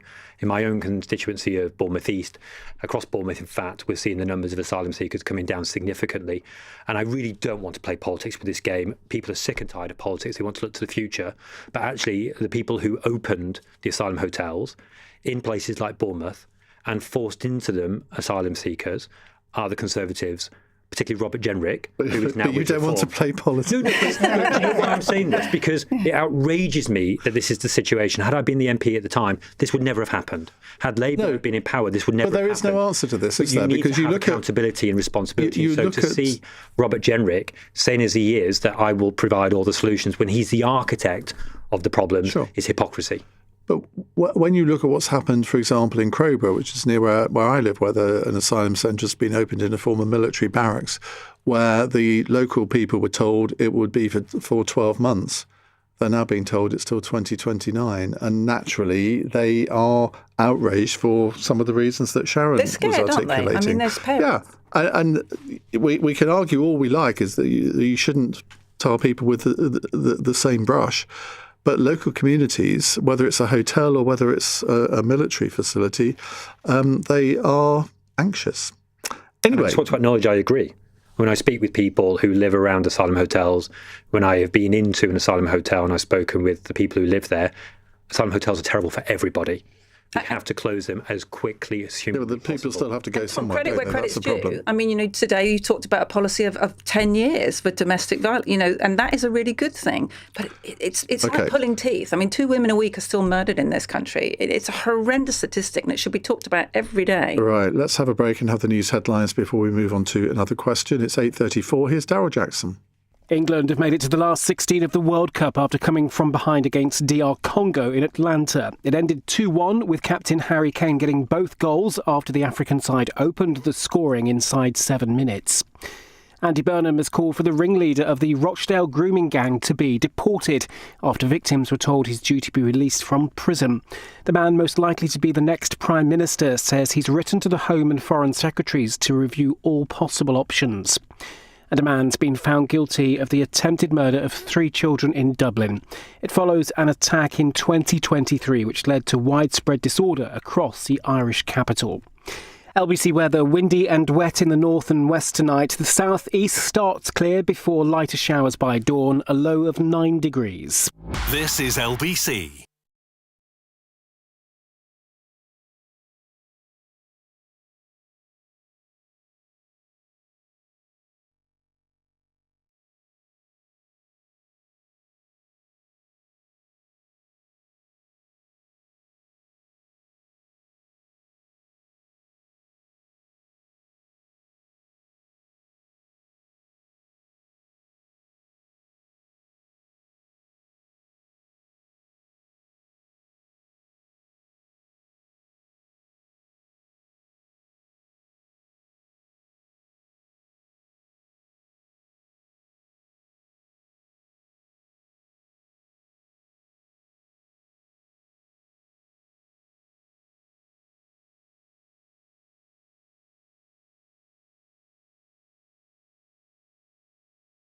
Labour, and Christopher Howarth, former advisor to Dame Priti Patel. Now, a text question here from Nicole in Sutton Coldfield. Trans activists have been criticising the Queen online for having met with J.K. Rowling to discuss children's reading, with a photo of them posted on the royal family's social media sites. Is this too political a move by the Queen, given how unpopular Rowling is with so many people, and younger people especially? Sharon. You're going to ask me that. Is she really that unpopular, though? I mean, in the people that I talk to, she's very popular. So I think you also have to understand that the Queen's always been interested in reading, and she is our most prolific author, so why would you not think that they would speak to each other? It's an obvious relationship to have. And it was emphasised by the palace that they spoke about children and reading. So you have to kind of believe them, don't you? I find it incredible that anyone should criticise the Queen for meeting the country's best-selling author, but there we go. Alison? It's very easy to criticise these days. I mean, everyone gets criticised, don't It is, and I think that's the point. I mean, there are things probably that J.K. Rowling might have said in the past that I feel have not been helpful in this whole conversation. But the idea that people should just be sort of airbrushed out of our society and culture because they hold a certain viewpoint. We've got to get to a point where people can disagree and have different opinions, but they can still do whatever they do, and they can have the conversation. Christopher. And J.K. Rowling's been very brave in the past in her comments on this. If the Queen had refused to speak to it, that would have been a political decision. Talking to, as one of the most widely read authors in the UK, that is not controversial in the slightest, and many people love the books. Tom? She's a widely read author. The films that result from her books are major successes for the British box office. I don't agree with her on everything. I recognise that some of her viewpoints are coming from a particular experience of abuse, and I want to be sympathetic to that and listen to what she has to say. I agree too that where I disagree with her, the answer is not to shut down that debate as long as she and everyone who engages with that debate are reasonable and respectful and understand that trans people are a minority deserving of empathy and compassion and care, just as victims of abuse are, and just as everybody who wants to get this right are. So you've all been quite consensual on this. Well, I think that we should be, shouldn't we? We should be allowed to talk about things and do it respectfully and bring out facts and statistics, because ultimately all that anyone actually wants to do is genuinely protect children, whichever way you come at this. Well, we've got another question. Well, I don't know whether this is related, but it relates to trans issues. Lara says, President Trump has been celebrating a Supreme Court ruling today which bans trans student athletes from taking part in female sports. As we seem to follow the US close behind, do you expect similar moves to be made here in the coming years? If so, how do we avoid shutting a community of people out of British sport? Now, laws in 27 of the 52 US states restrict trans youth participation in sports, but more than 20 American states have trans-inclusive policies when it comes to youth sports. Oh, this is quite a tricky one, isn't it, Tom? I think this is just one of those parts of the overall debate we have to focus on and really get right, whether it's the EHRC draft code, whether it's the conversion practices ban that the government are proposing, whether it's the clinical trial on puberty blockers that Dr. Cass recommended, and as part of her report that was commissioned by the Conservatives is now being implemented, a trial that she herself supports. There are a lot of things that are happening in this space at the moment. And if we can assemble evidence and that can inform the decisions that we take at a policy level, and we have these discussions and debates in an evidence-led way, and as I say, with compassion and care, I think we as a country will be a better country for everybody concerned. And if I may, I just want to broaden this out. This is but one of the many debates in our country that we are having all at the same time, which will potentially pit people against each other. We have to hold true to the fact that we are better together, that we are a united country that's come through a lot and that will come through more in the future. And we have to conduct ourselves in this debate in a reasonable, civilised way, as we have to in all debates. Sharon? I think it's important to understand that no trans student has been banned. So the language there is very emotive for starters. What has been banned is that anyone who's biologically male cannot take part in a sport that's for biological females because there's a physical and unfair advantage. Women get less than 5% of all the money in the world of sport, get less 4% of primetime airtime. Look at the football this evening, all right? Over £3 million of women's prize money has already gone to men in women's sport when we get so little already. There is not a single piece of scientific proof that shows that you can remove male physical advantage. And this doesn't go the other way. So it's only women that are asked to move over. And whenever we talk about this, we talk about the poor trans athlete, not the poor female athlete who no longer can win her competition or gets her place on a team. And I find that really disheartening that here we are in 2026 and it's misogyny all over again. Women's opportunities are being removed from them. And I just don't understand it. You know, something like sport, which is very reliant on the biological body that you have, not the biological body that you would like to have. We have to deal with reality. And it is not fair on women that they're not entitled to have fair and safe sport. And that's it. That's simple. And that should be across everything, not just at elite level. That should be all women. So are you saying that, in effect, we've got to agree a position where trans women in particular are not going to be allowed to play in women's sport? Yeah. But they're not allowed to play sport. So what we have to do is find ways to be But if they identify as trans women, they're not going to play in a male sport, are they? Well, why not? Because trans-identifying Because they women identify as women. But that's where you're wrong. Because trans women who identify as men at the Olympic Games compete with women. There's been several. So if they can do it, why can't men do it? Okay. And still live women's sport to be fair. I think it's one of these issues where it's impossible to please everyone. So my view would be biological males are strong.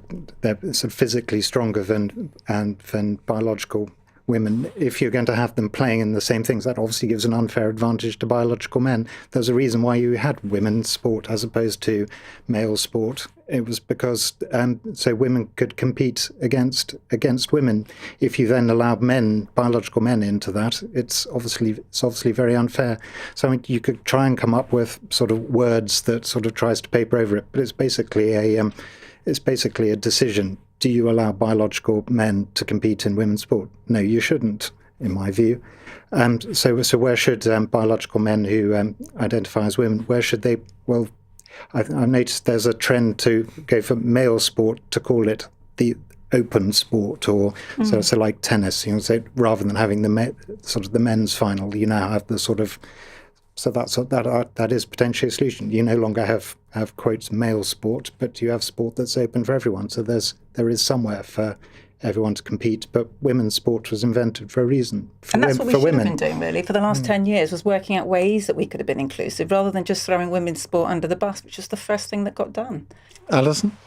Yeah, I mean, I think, in answer to the question, this is definitely going to be a topic that is going to be coming up more and more in the next few years, as it has done in the States. And I think it does all just come back to that point of fairness and what seems fair.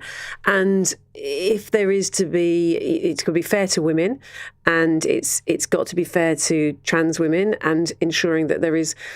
I think Sharon makes the point that sometimes the conversation is purely from the perspective of trans women, but we do have to think about what are the opportunities for those people who want to compete at a high level. But I don't believe in all these situations that it's impossible to find a solution. We just need to sit down and calmly and considerately think, okay, how do we get to that solution? Well, I suppose the problem is it's going to be different in virtually every sport, isn't it? By definition. Yeah, there is and there isn't. I mean, we've had court cases with regards to pool, and we can show that biology makes a difference in pool. Really? And in darts, yes, absolutely. See, I don't think darts is a sport, but let's not get into that, because we could. Pretty much every sport is affected by being male. Yeah. Right, let's move on, because we've got lots more questions to come, including our fun question at the end of the programme. What's that going to be? I've no idea yet. It's 8:46. This is LBC.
able to start families in Britain to turn this around.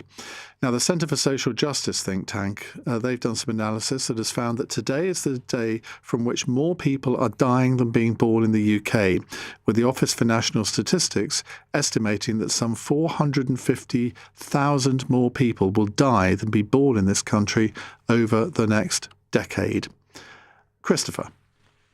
Well, firstly, the population won't shrink because of immigration, but without wishing to start a whole immigration debate, a shrinking population is not necessarily a bad thing. I mean, Japan has had a shrinking population, and they're still one of the richest countries in the world. So, shrinking population doesn't mean that your personal income goes down. But if you accept the premise of it that we want to have replacement levels of births, I would look at, say, house prices is probably one of the key drivers for people starting a family and having enough room to grow a family. House prices have been astronomically high for decades because of supply and demand in housing. So reduce the demand for housing, increase the supply of housing, reduce the cost of housing. That might be one solution. Other solutions around career structures and possibly the tax system, but it's one of the most important sort of questions in politics no one wants to talk about, so it's a good question. Sharon? Yeah, absolutely. I mean, if there's less people paying tax to pay pensions, that's obviously going to have an impact. Personally, I think I'd like to see slightly less people on the roads or queuing up for the doctors, and because we're not building the infrastructure to keep up with the population growth, and that's been a big problem for a long time. Alison? I think what we've got to do is we've got to make this country a very attractive place to be young again. And when I say young, I mean sort of from up to about 30. So, housing is absolutely crucial. And, this government has tried to sort of start that real push towards house building, which is what will get the prices down. Not going particularly well, though, is it? But, that works there. And I think we're going to see that sort of amped up over the next couple of years. We need to look at things like student loans. There's the conversation about, what could possibly be done there. And we've got to, I think that there's some interesting work was done around nursery provision in the last year or so, which has had a real impact for people who have got young kids. So it's things about what makes becoming young and becoming a new parent attractive.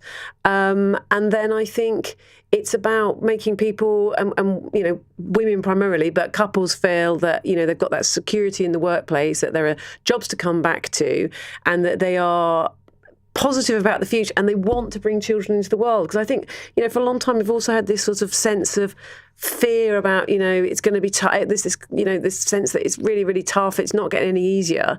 And that is sort of making people think twice about having more children. I think, funnily enough as well, actually, we had a question today in the House of Lords, which was about IVF. And more young women are freezing their eggs and things like that. And I think we need to explain to young women that fertility does have its limits as well. Because obviously a lot of women will go into business and industry and they want to achieve things and they think they can put families off and off and off. And for someone who's gone through IVF, it is not a fun process. And I think it's just an educational thing, again, from my perspective, is absolutely great if you want to have a career as well as a family. I did. It's doable. But understand that there are limits. There's still the old biological clock does click, no matter how fit and healthy you are. Yeah. Okay, Tom? Well, textbook example of a recent policy by the government is the lifting of the two-child benefit cap. You've got 500,000 kids there who can now be in a position to learn without being hungry, to follow their dreams, to contribute to the tax system by getting a good job and getting on and fund those pensions. So we've got to think about how we can give young kids an opportunity. The Milburn Review was categorical on this point. It diagnosed the problem. The next report will find some of the solutions. But if I meet one more young person who says that they have to move to Dubai in order to get ahead or get on, I think I'm going to cry. We've just got to make this country a better place for younger people. And at the moment, we are seeing a breakage in the generational contract. But then that's youth unemployment, and that's the highest it's been ever right now. So I'm not sure that you can, But there's also things like at the moment it's not a partisan issue. Yeah, the wealth is stacked in the older generations, and we're going to have to find ways of redistributing that to younger people to make it more attractive to be young. And if you think about the Employment Rights Act and the Renters' Rights Act that the government have brought forward, opposed tooth and nail by Reform and the Conservatives, those are disproportionately affecting and helping younger people who we need to give a leg up. Well, we could go down that road if you want, but let's go on to a different question. Andy in Hove says, why are our schools letting working class kids down so badly?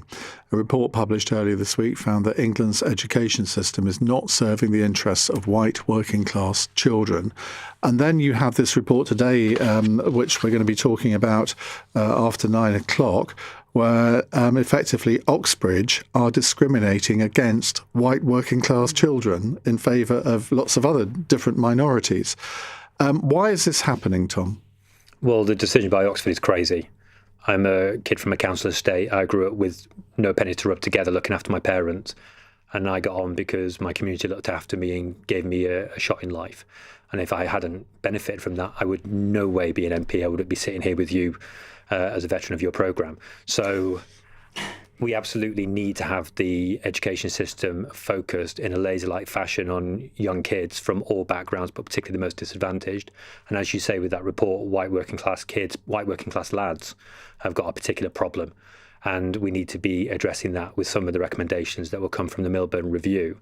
I would also say, of course, that anybody from a working class or disadvantaged background deserves that kind of support. But there is a particular problem here with white working class kids. Which has been the case for quite a few years now. Yeah. And yet nobody seems to have really gripped this, Alison. But it is, I think, now being gripped. I mean, this is people have been talking about this. It must be 15 years now that I feel that we've been having this conversation. And there is now a sense that this has become a priority. There's also a lot of thinking that's going into around young men as well, young men and boys, and what are the opportunities for them as well. So sort of groups that perhaps have felt in recent years that they've been sort of somehow squeezed out of the national priorities, I think are now being reprioritised. And I think we are going to see the change that those people deserve. And I think they'll benefit too from the Sure Start centres that are rolling out, including in Boscombe in my patch, from the fact that you've got more teachers joining, rejoining, training than ever before, and that you're going to see, as Andy Burnham was saying, a situation where he doesn't want anybody to have to leave where they were born or where they grew up because there aren't opportunities. I think that real focus on place and keeping young kids, if they want to, with their parents and grandparents to look after them, to build stronger communities, get on because the jobs are available to them. I think that's brilliant. Okay. Sharon? I mean, I've got mixed race kids, as you know, and I just loathe the whole DEI thing. I loathe it with a passion. I think we need to make sure that we teach all children that they can be the very best they can be, regardless of colour or ethnicity or religion. We treat everybody equal and we reward people that work hard.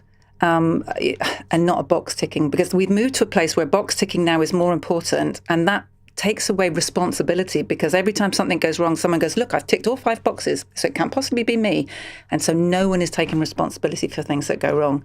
So I'd like to really go back to the drawing board again and just say, look, we have to work from the bottom, build everybody up, give every kid the opportunity, and then we do meritocracy. Which sounds great, but if you come from a group in the population, whether it's white working class or black people from black West Indian origin, if it is clear that they are either being discriminated against or they're not getting the opportunities, then what's wrong with sort of making the system work for them as well? Absolutely. But then they're being discriminated against. So my point is that shouldn't happen. I'm saying everyone should be treated equal. So I'm not saying discriminate against anybody. I'm saying don't positively discriminate the opposite way, because it creates a lot of bad feeling. And what you have to do is bring everybody up. Okay. So you're pulling people up rather than working to the lowest denominator. And I think we've gone the wrong way for quite a long time. Christopher? Well, getting the first job you have in life is the most difficult one to get and the one that's most important going forward. So the emphasis on people leaving school, the skills and getting the first job. Unfortunately, we don't seem to prioritise sort of our own school leavers for our first jobs. Obviously, these are the less well-paid ones, and they're the ones where employers get less out of someone because they're training them. When we open all of those jobs up, as we did for the last decade, to the world, every low-paid job could be imported. You could employ someone from somewhere else. We were shutting all the school leavers out of these vital first jobs to get into the workplace. And once you're in the workplace, you can then move on into other jobs and gain skills. And it's getting into the workplace is something. The focus on that has been it's been the other way around. We have sort of low-wage jobs. Yeah. And Let's also find people from... this huge priority on universities instead of vocational skills has also been a massive problem, and it's very top-heavy. I think you'll like the new Andy Burnham thinking on that. You're then. such an Andy Burnham fangirl, aren't you? But I think Sharon is as well now. I think. No, I believe that we should value everybody. Everybody in society right, has an important let's move job. on to our fun question from Grace in Lambeth. Be very careful how you answer this one. What will you be doing to help you stay up till 3 a.m. on Monday morning, given England's next game doesn't start until 1 a.m. For those of you who haven't seen the football this evening, maybe you've recorded it, so close your ears now, but England did eventually beat the Democratic Republic of Congo by 2-1. It was a bit hairy at times, though. Tom, are you a football fan? I was just saying to you, I'm exhausted. Watching that match drained me, and so coming into your show, you've done quite well, if I may say so. Just the pickup I needed. What will keep me awake before that kickoff time will be pure, unadulterated anticipation. That's the only thing I can reach for, because I feel like your person who asked the question is baiting us to disclose something which I obviously would never, ever, ever partake in, and never have partaken. No, indeed. Alison? I think maybe we need to take a continental approach. So you don't go out until sort of 10 o'clock, 11 o'clock, then have something to eat, then start drinking. So you're just getting into the spirit of it for 1 o'clock, and then power through. Sharon? I'm going to ruin the whole ethos here and go, I'll probably be in bed, thanks very much. And I will pick up my phone in the morning and go, oh, yes, amazing. Or, oh, no. Yeah, I think you might be the latter. Christopher? Yeah, not being a politician, I don't have to say that I follow football, and I won't. I don't follow football. If I ever do claim to be watching football, it's probably because I've become a politician. But in the meantime, as it is the World Cup, I might possibly watch it, and maybe I'll start watching a film before. Well, we want them to win, and we'll keep everything crossed for them. Great stuff. Thank you all very much indeed for coming on the show this evening. Tomorrow, our panel includes the Daily Mail and Mail on Sunday columnist Sarah Vine, the Lib Dems transport spokesperson Ollie Glover, plus Labour MP Dr Jeevan Sanda. Right, coming up in the next hour, we are going to talk about this discrimination, I think, by various Oxford colleges. According to the Daily Telegraph, more than a dozen scholarships and bursaries at Oxford and Cambridge target BAME applicants. I'm not sure we're allowed to say BAME anymore, but there we are. White working class students are excluded from almost all Oxbridge diversity scholarships. That, to me, is outrageous, given that we know that white working class children, particularly boys, seem to have the lowest educational attainment. So surely we want to give them more opportunities, not just in Oxford and Cambridge, but more widely too. Why is this happening? What can be done about it? 0345 6060 973. On your radio, on the LBC app, and Play LBC. leading Britain's conversation. This is LBC. From Global's newsroom, Captain Harry Kane rescued England with 2 goals as they fought back to beat DR Congo 2-1 and reach the last 16 of the World Cup. Thomas Tuchel's side will now face co-hosts Mexico in the next round in the early hours of Monday morning. The England boss says he's proud of his team's character. We kept the belief, and I think even in the second half, we kept pushing. Goalkeeper kept on saving incredible saves. So things stayed difficult, but this team today did not accept a defeat. Andy Burnham says nothing is off the table to deport the ringleader of the Rochdale grooming gang. Shabir Ahmed, who is now 73, is due to be released tomorrow after spending 14 years in prison. Legislation from the 1970s means the British Pakistani can't be removed from the UK. LBC has been speaking to people in the town about their thoughts. Shouldn't be let out. No. I think he should be deported straight away and leave in prison. If he's got family here and he's been here a long time, that's fair enough, but we don't need people like this in our town. This is a tip of an iceberg that will never get shut down. 2 police officers are under investigation for gross misconduct over their response to the stabbing of a student in Southampton. 18-year-old Henry Novak had been falsely accused of racism by his killer, Vikram Digwa, and was detained as he lay dying. LBC's Joseph Draper has seen a statement from Hampshire Police. A spokesperson saying they will fully cooperate with this independent investigation, adding The officers are currently away from the workplace. If they come back, they will be placed on duties away from the public with no contact with the public. School teachers in England have been offered a 3.5% pay rise from September. The increase was recommended by an independent review body, which has been accepted by the government. The National Education Union says it's considering all options, including a formal ballot for strike action. And the NHS has been told to prepare with another heatwave set to arrive next week. Temperatures will climb back into the 30s. In the city, the FTSE 100 has closed down 18 points at 10,478. The pound buys $1.32 and €1.16. LBC weather, windy and wet in the north and west tonight. The southeast starts clear before lighter showers by dawn.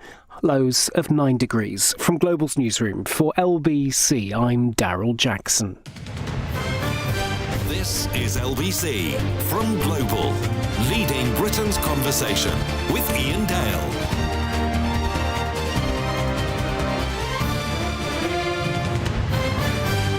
Very good evening to you. It's 9:04 on LBC. Now, there are two reports out this week on similar subjects, and they effectively concentrate on how we can help white working class children achieve, well, better achieve than they are at the moment. Now, 3 days ago, Estelle Morris, the former Education Secretary, she's now in the House of Lords, she issued a report which says that once-in-a-generation reforms are needed to fix an education system that is, quote, not serving the interests of white working-class children. This inquiry was set up last summer to look into why such children are the lowest performing large demographic in the school system in England. And the inquiry's recommendations include expanding apprenticeships and free public transport for under 21s.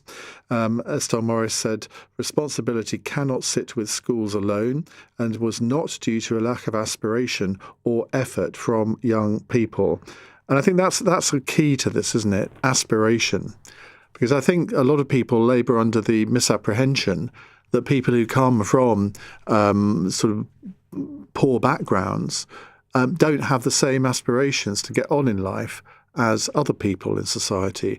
I've never really bought that. I think there are so many hurdles that are put in their way that sometimes the frustration of not being able to make the same progress as your contemporaries from other parts of society, it just means that in the end, you get so frustrated that you just don't achieve what you want to achieve in life through no fault of your own, actually. And then this other analysis by the Daily Telegraph has found that more than a dozen scholarships and bursaries at Oxford and Cambridge exclude white working class students. I mean, on what planet would you do that? I mean, I'm all in favour of encouraging more diversity in our university system. You want to have people from all different aspects of society, but it shouldn't just be dictated by skin colour, should it, frankly?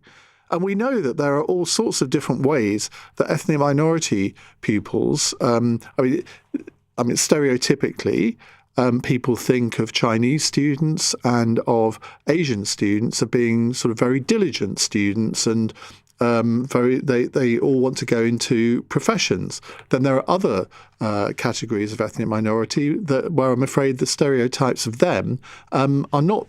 I mean, you can see here I'm treading carefully here, but the stereotypes for them do not lead them to get as many places as maybe their Asian or Chinese contemporaries. Now, I want to see everyone, no matter what their skin colour, no matter what their race, their religion, their background, I want everybody to achieve what they can, what they want to achieve, to get to where they want to be.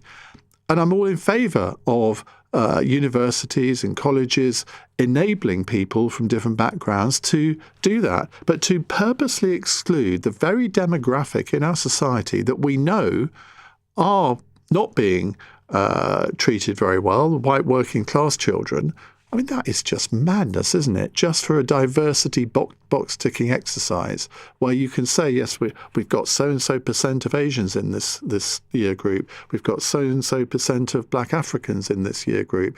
Well, great. But let's not lose sight of the fact that we know that white working class kids are achieving less in our schools than all of the other different categories. What do we do about that? 0345 6060 973. Do you feel that you've been a victim to this sort of mentality in your life, that you weren't given the opportunities because you didn't happen to tick a particular box? Now, in the last few minutes, the Labour MP Tom Hayes gave me his view on all of this. The decision by Oxford is crazy. I'm a kid from a council estate. I grew up with no penny to rub together looking after my parents. And I got on because my community looked after me and gave me a shot in life. And if I hadn't benefited from that, I would no way be an MP. I wouldn't be sitting here with you as a veteran of your programme. So we absolutely need to have the education system focused in a laser-like fashion on young kids from all backgrounds, but particularly the most disadvantaged. And as you say with that report, white working class kids, white working class lads have got a particular problem. And we need to be addressing that with some of the recommendations that will come from the Milburn Review. I would also say, of course, that anybody from a working class or disadvantaged background deserves that kind of support. But there is a particular problem here with white working class. Let's look a little bit more deeply at these bursaries from Oxford and Cambridge. The Telegraph has studied more than a dozen of them. And these are all available to Oxford and Cambridge University students prioritising their ethnicity over their socio-economic background. And all of the schemes can be used by students from Black, Asian and minority ethnic backgrounds. They almost entirely exclude white working class students, who are one of the most underrepresented groups in higher education. So the universities have been accused of having a two-tier academic society after this report was published on Monday that found that white working class children were some of the most disadvantaged and underachieving in English schools. Well, let's get some views on this before we come to your calls. Lots of calls already coming in. Nels Abbey is a social commentator who's the author of the satirical book Think Like a White Man. Nels, very good evening. What's your reaction to both of these reports or studies which seem to show that there is almost overt discrimination against white working class kids in our education system, both in schools and indeed in some of our universities?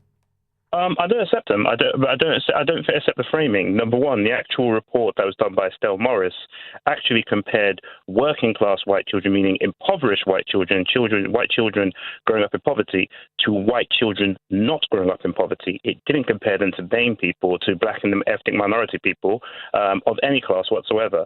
And then secondly, the actual Telegraph reporting was completely outrageous altogether, because again, there's a lot more depth that should have gone into what the scholarships actually, who they're targeting, why they're targeting them. And Oxford themselves actually points out that they do look into socioeconomics of the very people, the very students that they actually target for these that are given some of these scholarships.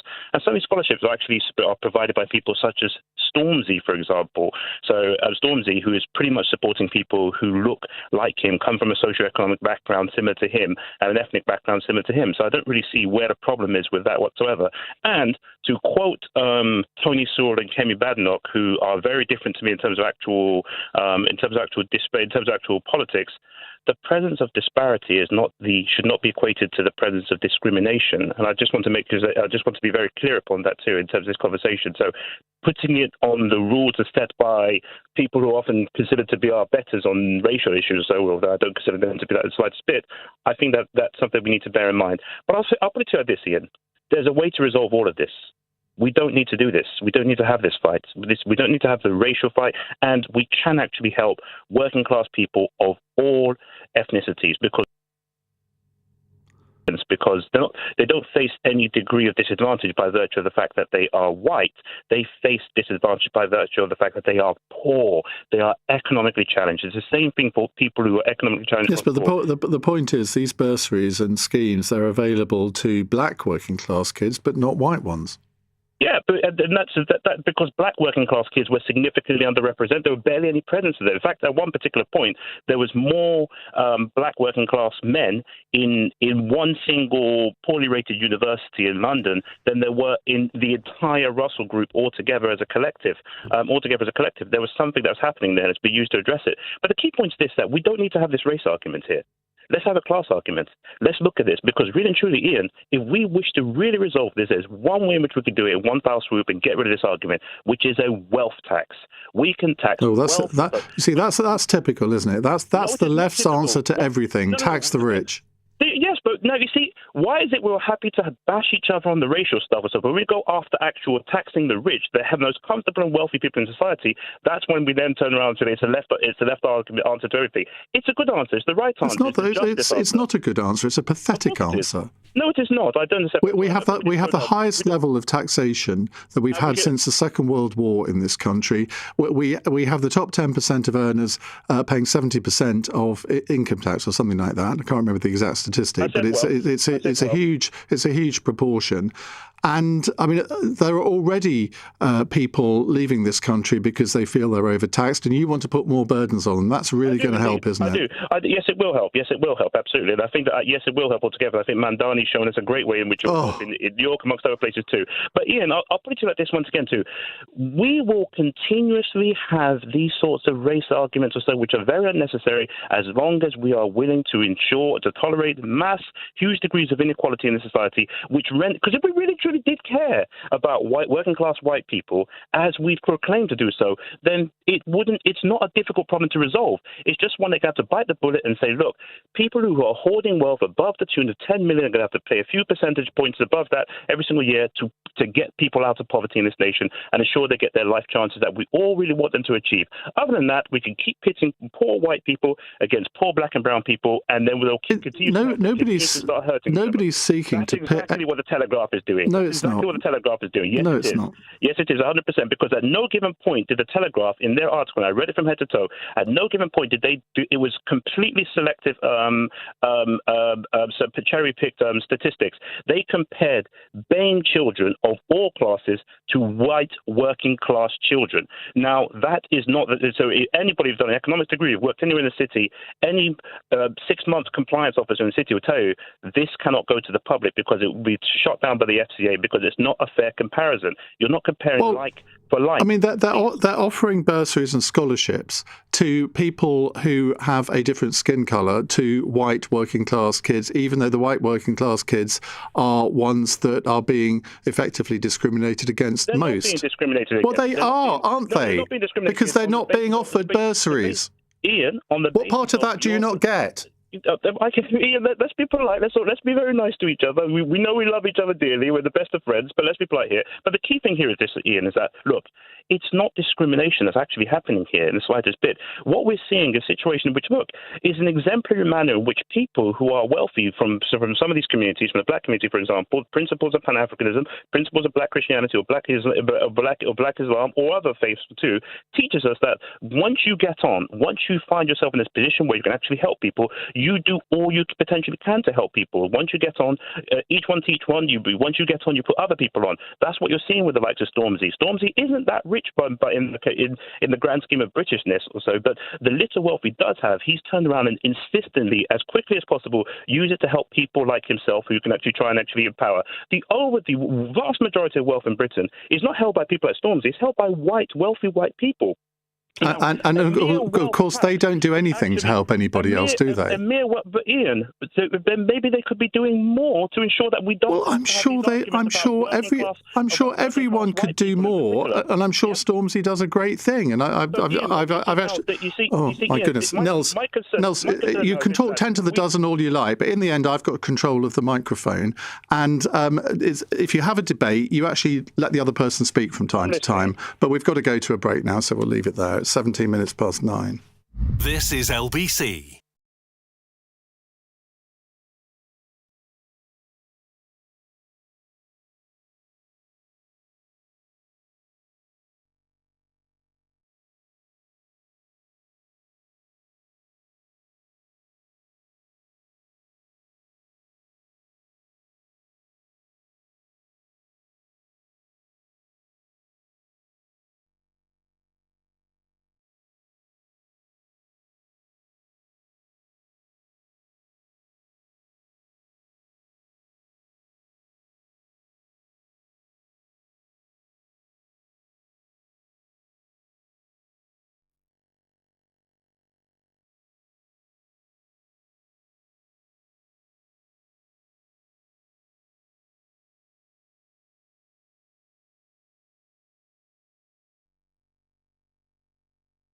thinks it's all complete fiction. So, having worked within admissions, I would say that the colleges and the university as a whole do make a real genuine effort to consider as many factors as possible when they assess a application's profile and their personal statement and all the information that gets sent over. So that looks at things like free school meal status, things like that are flagged as part of the application process, and is something that those admissions officers are able to consider when they're making their judgments. Do you believe that white working class kids are being failed by certain higher education institutions? I think that poor students are being failed by education institutions, and I think that's across the board. So the report specifically looks at white working class students on free school meals. So this is people who are in extreme levels of poverty. And across our education system, students who are experiencing those levels of poverty are seeing poorer educational outcomes. And that is something that governments and institutions are working really, really hard to fix, and there needs to be more done on that. What can be done, though? Because I think if you come from that background, you probably feel that the system is stacked against you. And how can we help people from those backgrounds think the opposite? Yeah, absolutely. So one of the big things that I wrote another report on widening participation called Scaling Opportunity as well.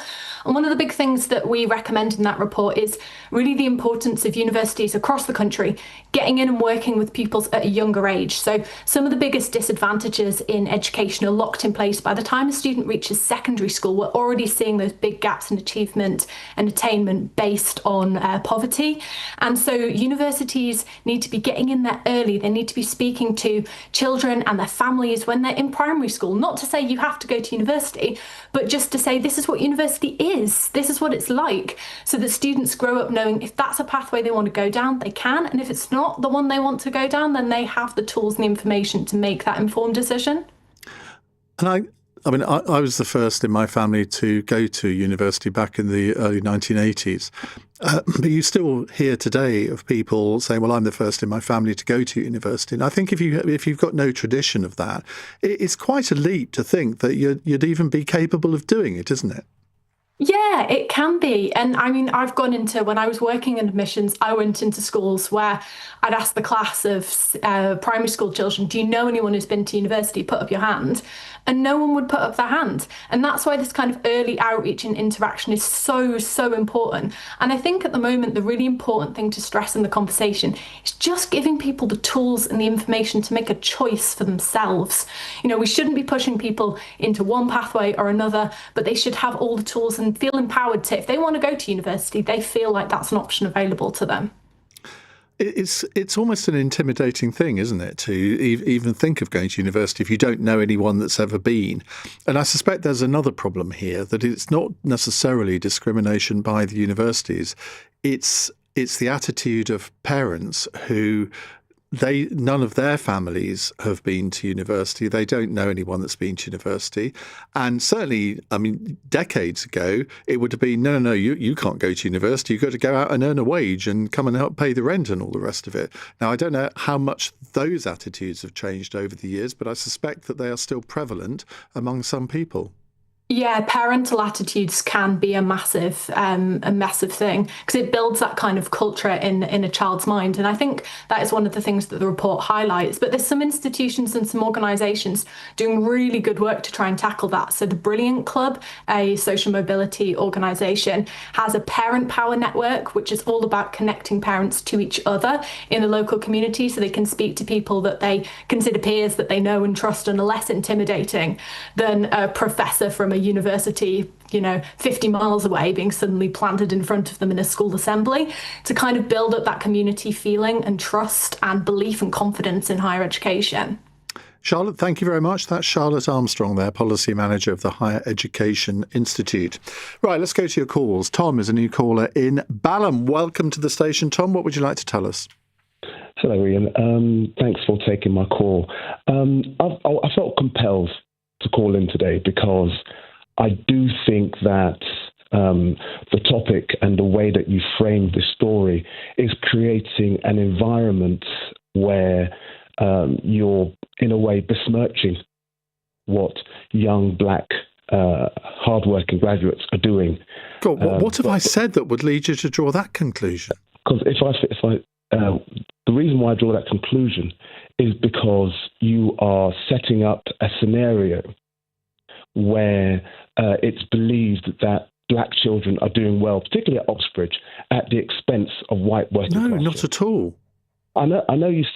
Sorry, I didn't mean to cut you off, but I know you say that not at all. But it's the way you do it. It can very easily be interpreted in that way, particularly when you state that that white working class people are being discriminated against, and then you talk about 15 to 20 scholarships that have been given to black kids, where there are nearly 1,500 scholarships per year given on a contextual basis, where the vast majority go to white working class children. So to say that they're being discriminated against, well, when only 20 out of 1,500 are being given exclusively to black kids, where the vast majority of the 1,500 are going to white working class children, does seem quite disingenuous. Well, if I've framed it in the way that you've interpreted it as, then I can only apologise, because I think that there has been a great lack of participation in certainly our elite universities by people from all sorts of different backgrounds, including Asian, black kids, Chinese, whatever. And certainly I don't want to give the impression that I don't think they deserve those places, or that they haven't done very well while they're at university. That is really not my intention at all. But I think if you are running schemes that seem to deliberately exclude the very people that we know in our school systems are the lowest achieving more generally, then I think that is a legitimate matter for debate. I agree with you that it's something for debate in terms of this legacy issue, which needs to be dealt with. But to conflate 20 scholarships, to say that that's discriminating against 1,500 scholarships, where are you getting that figure from? You can find it online. There are currently 5,000 children on scholarships on a contextual basis currently studying in Oxbridge. A contextual thing is effectively DEI, where you take into account where these children live from, whether they're on free school meals, etc., etc. And the vast majority of these DEI students, the vast majority of those recipients are white working class students. Not black children, not Chinese, not Indian. So I don't see how that can be conflated with discrimination of working class children. Right? Because to me, as a father of black children who are studying very hard, extremely hard, and applied to Oxbridge and didn't get in, right? That's fine, no problem. But for them, whatever university they go to and come out of there and go into the job market, and then be faced with people who maybe misinterpret what they hear on the radio and think that they've obtained their degree because of DEI or at the expense of a white working class child, taking into account the fact that black youth unemployment is 28% and white working class unemployment is 14%, is very dangerous. Because you have the danger of picking on one of the more vulnerable parts of society already. Well, where the real people who are responsible for it have been in power for many, many years and have done nothing. And only now, when they need votes, all of a sudden they care about the white working class. Well, I can say that over the years, I've covered this issue quite a lot on this programme. And I don't know how often you listen to the programme, but if I've given you the wrong impression in this hour, I sincerely apologise for it, because I'm not seeking to pit different groups of people against each other. I have absolutely every admiration for anybody who goes through, particularly our elite universities, and comes out with a good degree. It doesn't matter to me what their background is. Well done them for doing that. But I think when you sort of look at some of the statistics that are quoted in this Telegraph article, and when you know that that in terms of educational attainment in schools, that white working class kids are at the bottom of the rung of the ladder, and then you see bursaries, scholarships, schemes being introduced in these elite universities that seem to deliberately exclude them. I mean, I don't think that that's not something that we should discuss. Oh, for sure. I fully agree that it should be discussed. But I think you have to think very clearly about what the real cause actually is. Because there's an issue of causality here. 20 scholarships given to black children per year at Oxbridge is not the reason for why working class white children are failing. No, I'm not. And I haven't said it is. And that, when you put it in that context, of course, you are absolutely right.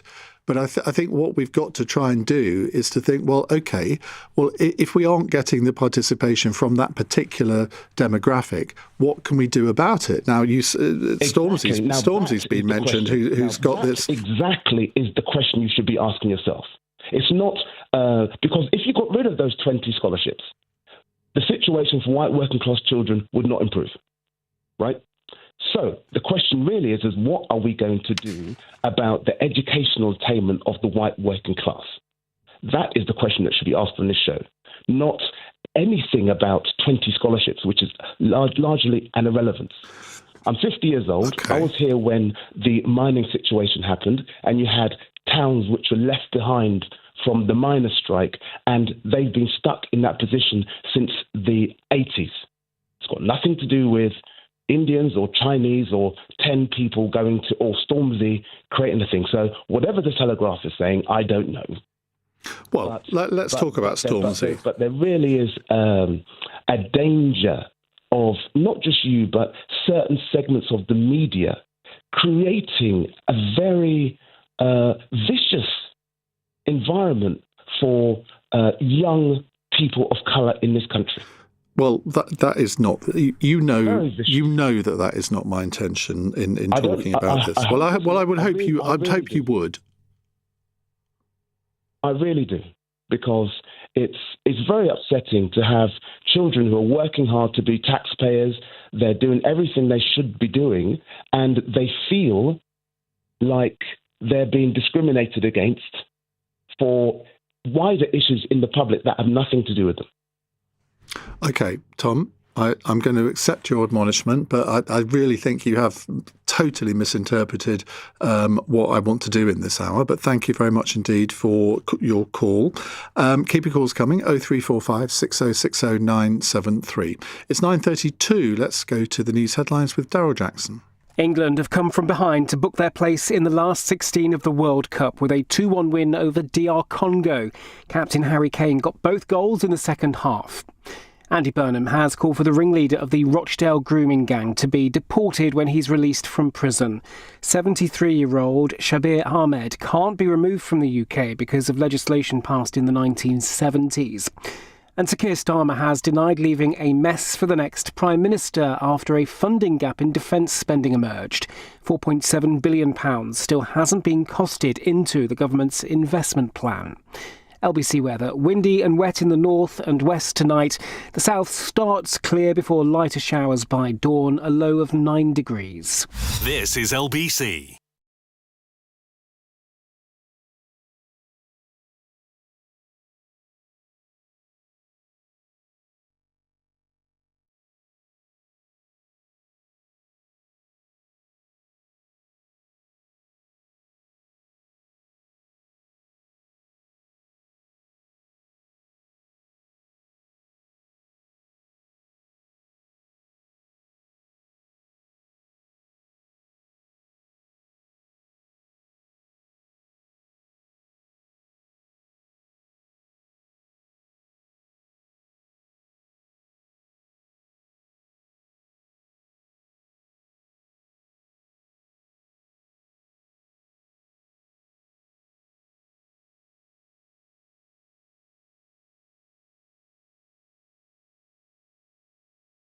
Get the same opportunities in these universities. I don't think it's restricted to Oxford or Cambridge either. And I think it is great that Stormzy has got his own scholarship. He launched this in 2018. It's funded by his hashtag Murky Foundation and HSBC, and it's awarded to up to 10 black UK students each year. Now, Tom won't like me saying this, but I'm going to ask, well, what if let's say Adele decided to launch a similar scheme and said it was for only white working class kids? Don't you think that she would run into a bit of trouble on that? I suspect a lot of universities wouldn't even accept that kind of scholarship. And that's the problem. And that is why white working class kids are at the bottom of the pile in educational attainment, because nobody concentrates on them. And I'm perfectly happy and support initiatives to get people from minorities into universities, into higher education. Absolutely, 100% support it. But let's not exclude some groups in our society just because they have white skin. That is reverse discrimination, is it not? Now, there are all sorts of ways that this can be attacked, and we've heard from one or two of our guests so far how that might happen. Do you feel that you and your family have effectively experienced some sort of discrimination? What would you like to see happen to make people from white working class backgrounds feel that they should even apply to go to university or apply for a scholarship? 0345 6060 973. Nathan is in Redcar. Hello, Nathan.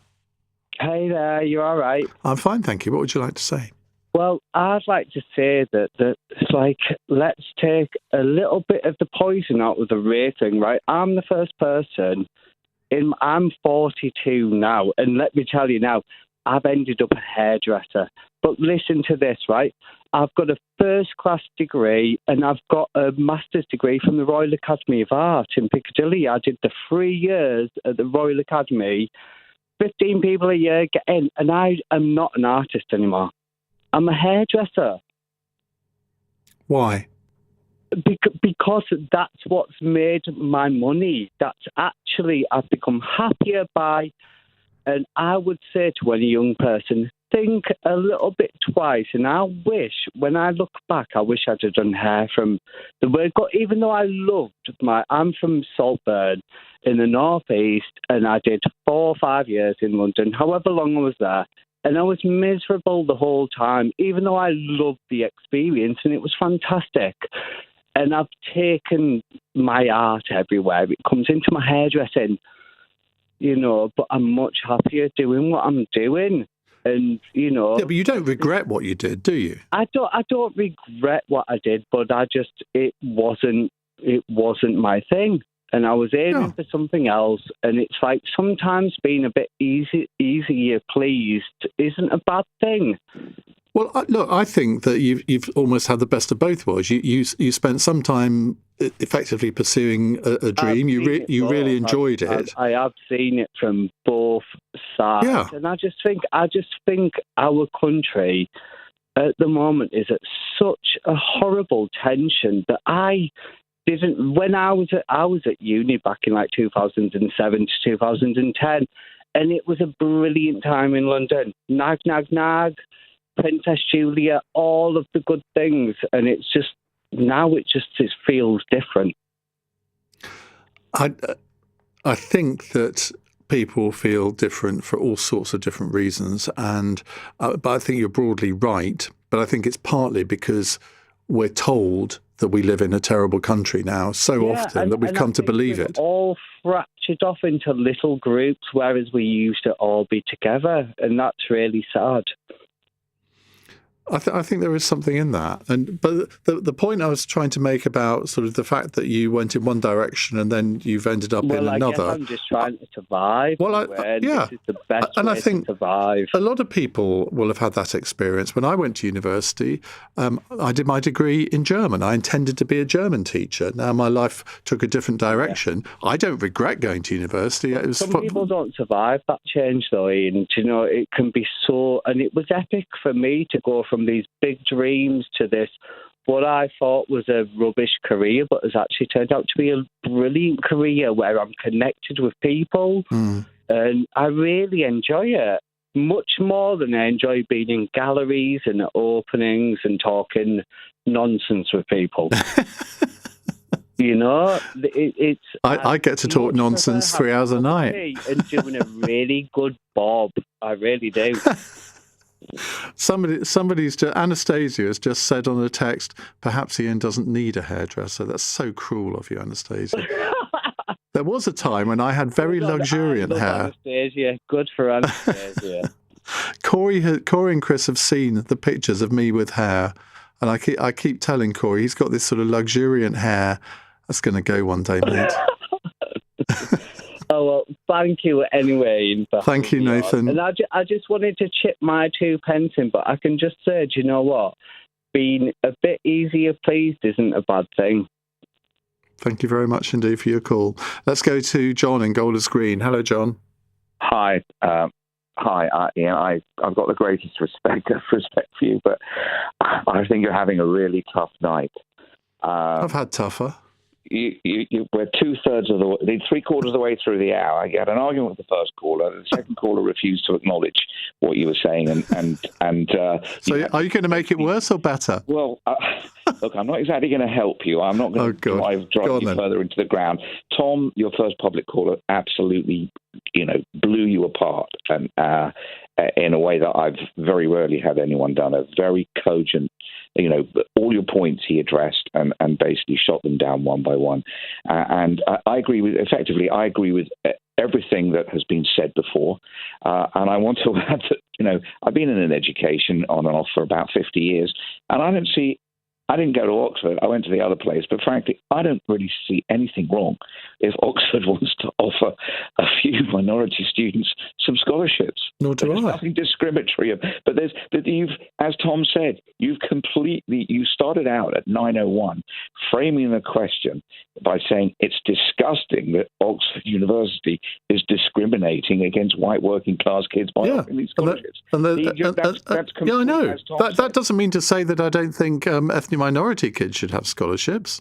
But then go back, wind your clock back, and respectfully, please spend the last 14 minutes of the hour, addressing the question that Tom said you should be asking, which is, what can we do about the white working class kids? And don't. But that's kind of what.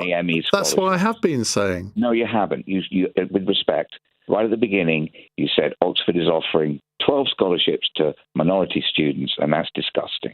No, I didn't. I genuinely did not say that. I did not say that.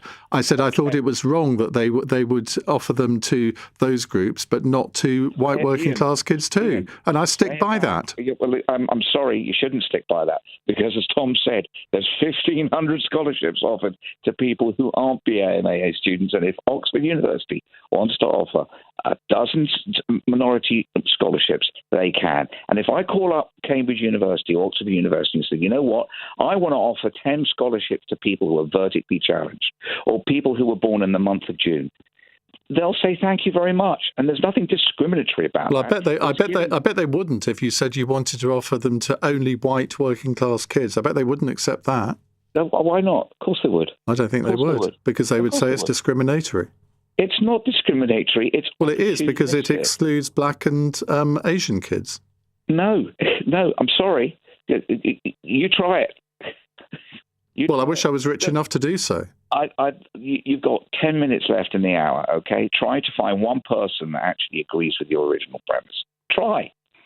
Well, Let me hop off, and you try. Or reframe the argument. Okay, I don't want to drive you deeper into the ground, because Tom. Well, yeah, I don't feel that anyone's driving me deep into the ground. I accept that Tom had a different interpretation of what I said than I had, and you obviously have too. Well, big deal. I'm white. I'm not black. I'm white. I had exactly the same thing to say to you as Tom. Great stuff. Okay, sorry. All right. Sorry, Iain. Thank you very much. Should we end the programme here and get Ben Kentish on 15 minutes early? Or should we say, is there anybody out there who thinks I'm asking a perfectly reasonable question? Because I think I am. It's 9:45.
all this positive discrimination, political correctness is really getting on my nerves, because the thing is that, like you said, if we do a scholarship for just white people, right, or white young boys, it will be looked upon in a negative way, right?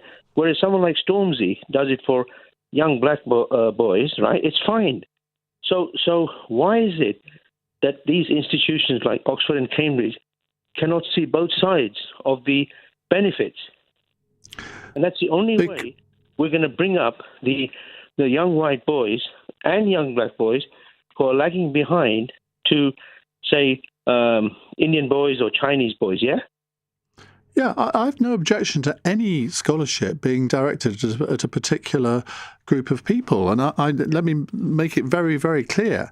I admire Stormzy for doing it for young black kids. So I've got absolutely no issue with that. But I will stick to my guns here. That I don't, and you're obviously agreeing with this, I don't think that any white singer who set up a scholarship for white working class boys, I don't think they would find that Oxford or Cambridge would accept it, because they would think that they would be accused of being racist. It'd be worse. They'd be shut down. Their records wouldn't be sold. They'll be really blacklisted. I find that so frustrating and annoying that this makes it even more of a disadvantage for young white kids. Yeah, because no one is able to come up, right? Someone like Paul McCartney or someone, and give them the opportunity, because they will be looked upon in a very, very bad way. I think one or two of the callers and guests have got a point, though, in that this whole issue of the education of white working class kids, it does need to be gripped way before you get to the university stage. It needs to be gripped in primary schools. So I think I will take that out as something that I think there's a universal agreement with people that it's at that stage that it all needs to start. It's a bit late once it gets to 17. And Kingston has some of the best schools in the country. I live in Kingston, right? And most of the grammar schools and state schools, have BME children, especially girls, who are way, way ahead of any other community young children, right?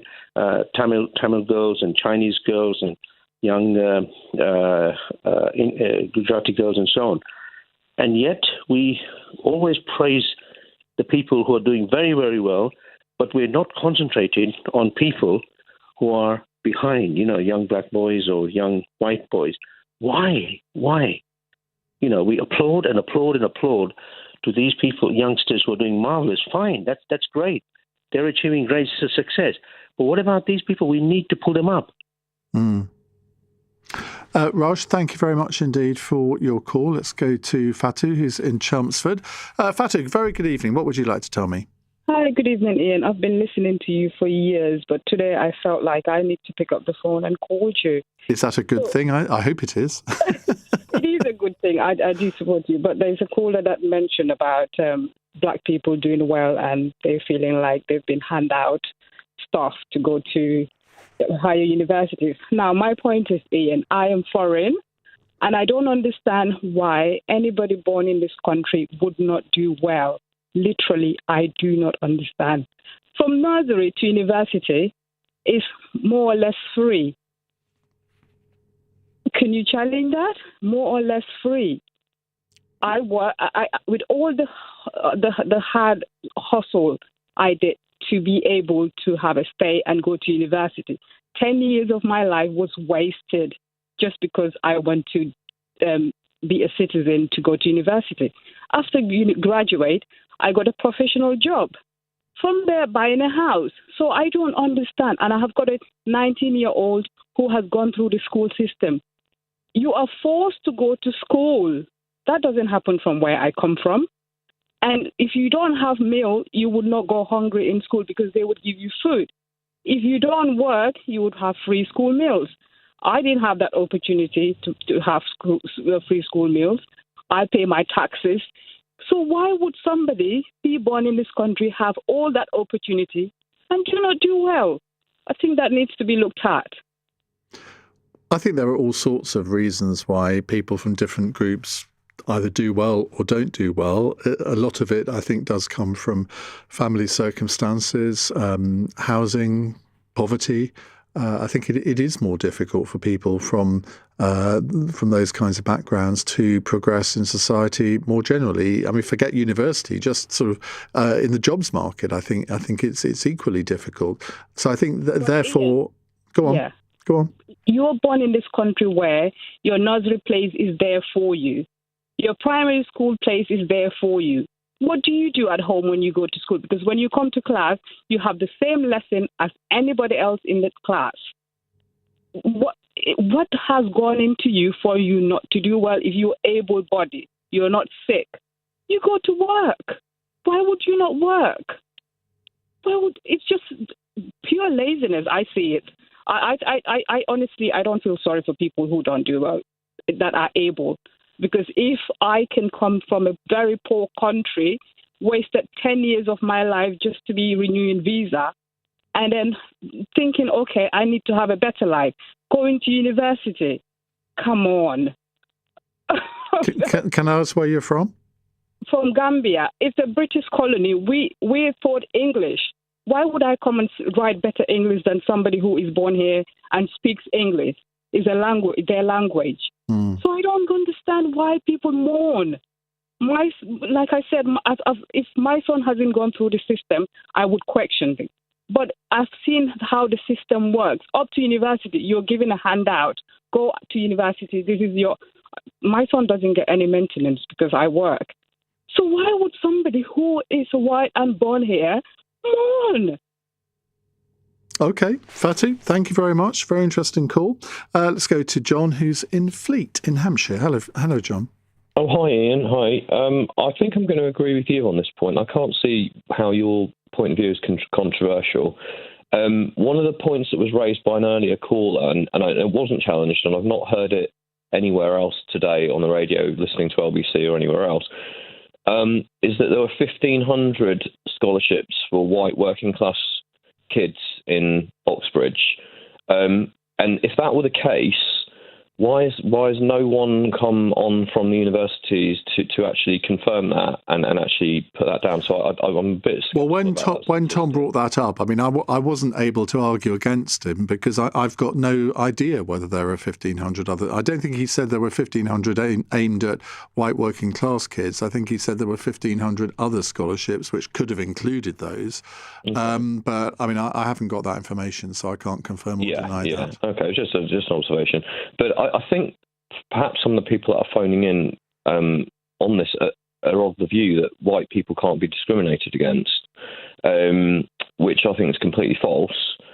I mean, you only have to, hear the word chav, which is usually directed at sort of poor council estate white kids, isn't it, really? You wouldn't hear that described against any kind of ethnic minority. I don't think that's the case anyway. And I think, a white working class kid has got more in common with a black or Asian working class kid than they have with a white middle class or upper class kid, So I'd agree with their that. backgrounds are quite... Actually, they've probably got more in common than, So I think putting these dividing lines in and saying, we're only going to offer this to a certain group of disadvantaged people it's fueling this kind of division and this racist narrative that the earlier callers were sort of railing against. And I think if you start putting arbitrary divisions amongst groups on racial lines, that's always going to happen.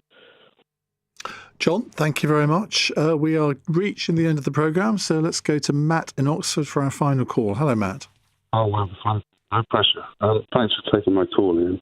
I had a little look at the information online about the report, and I noticed that it never used the word working class. It dismissed the term because it was too nebulous. So it looked at, as you say, the free school meals, and it looked at it over a period of time in a child's education up to Key Stage 4, which is 14 to 16. Somehow this has shifted to university scholarships, but the real issue is that, and as people have said, it's Romany gypsies who are absented and excluded, and black Caribbean boys, and white Irish boys and girls, and white British boys and girls the most, and that repeats again and again and again every table I saw. Now, so we're looking at, the people within that catchment area are all on free school meals, and compared with children who aren't. And in that assessment, again and again and again, it's those groups. I don't understand why we can't say that. Why would it be a problem to identify a group that's suffering, disadvantaged, within another group that's disadvantaged more broadly, and address it? Why would we have to defend it? Well, I think we've kind of heard this hour why we have to defend it, it's so strange, haven't we? The report talks about equality of outcome, Ian, and that's the great obsession of DEI, equality of outcome. These are outcomes. These are not charts that are projecting a notion. They're reporting on an actual truth that's been demonstrated over a period of years. Why can't we just talk to each other about that? Thank you very much indeed for ending our phoning with such a sensible call, Matt. Really appreciate it. Thanks for all of your calls and messages this evening. I'll be back tomorrow from 7. If you missed any of this evening's show, you can listen back on our free Global Player app or the LBC app, where you can stay up to date with all the latest news, videos and opinion. Download the official LBC app now for free from your app store. Coming up at 1 on LBC, it's Richard Spur, but right now it's Ben Kentish. Ian, hello there, good evening. Welcome to Late Nights with Ben Kentish here on LBC this Wednesday night. Lovely to have you with us. Between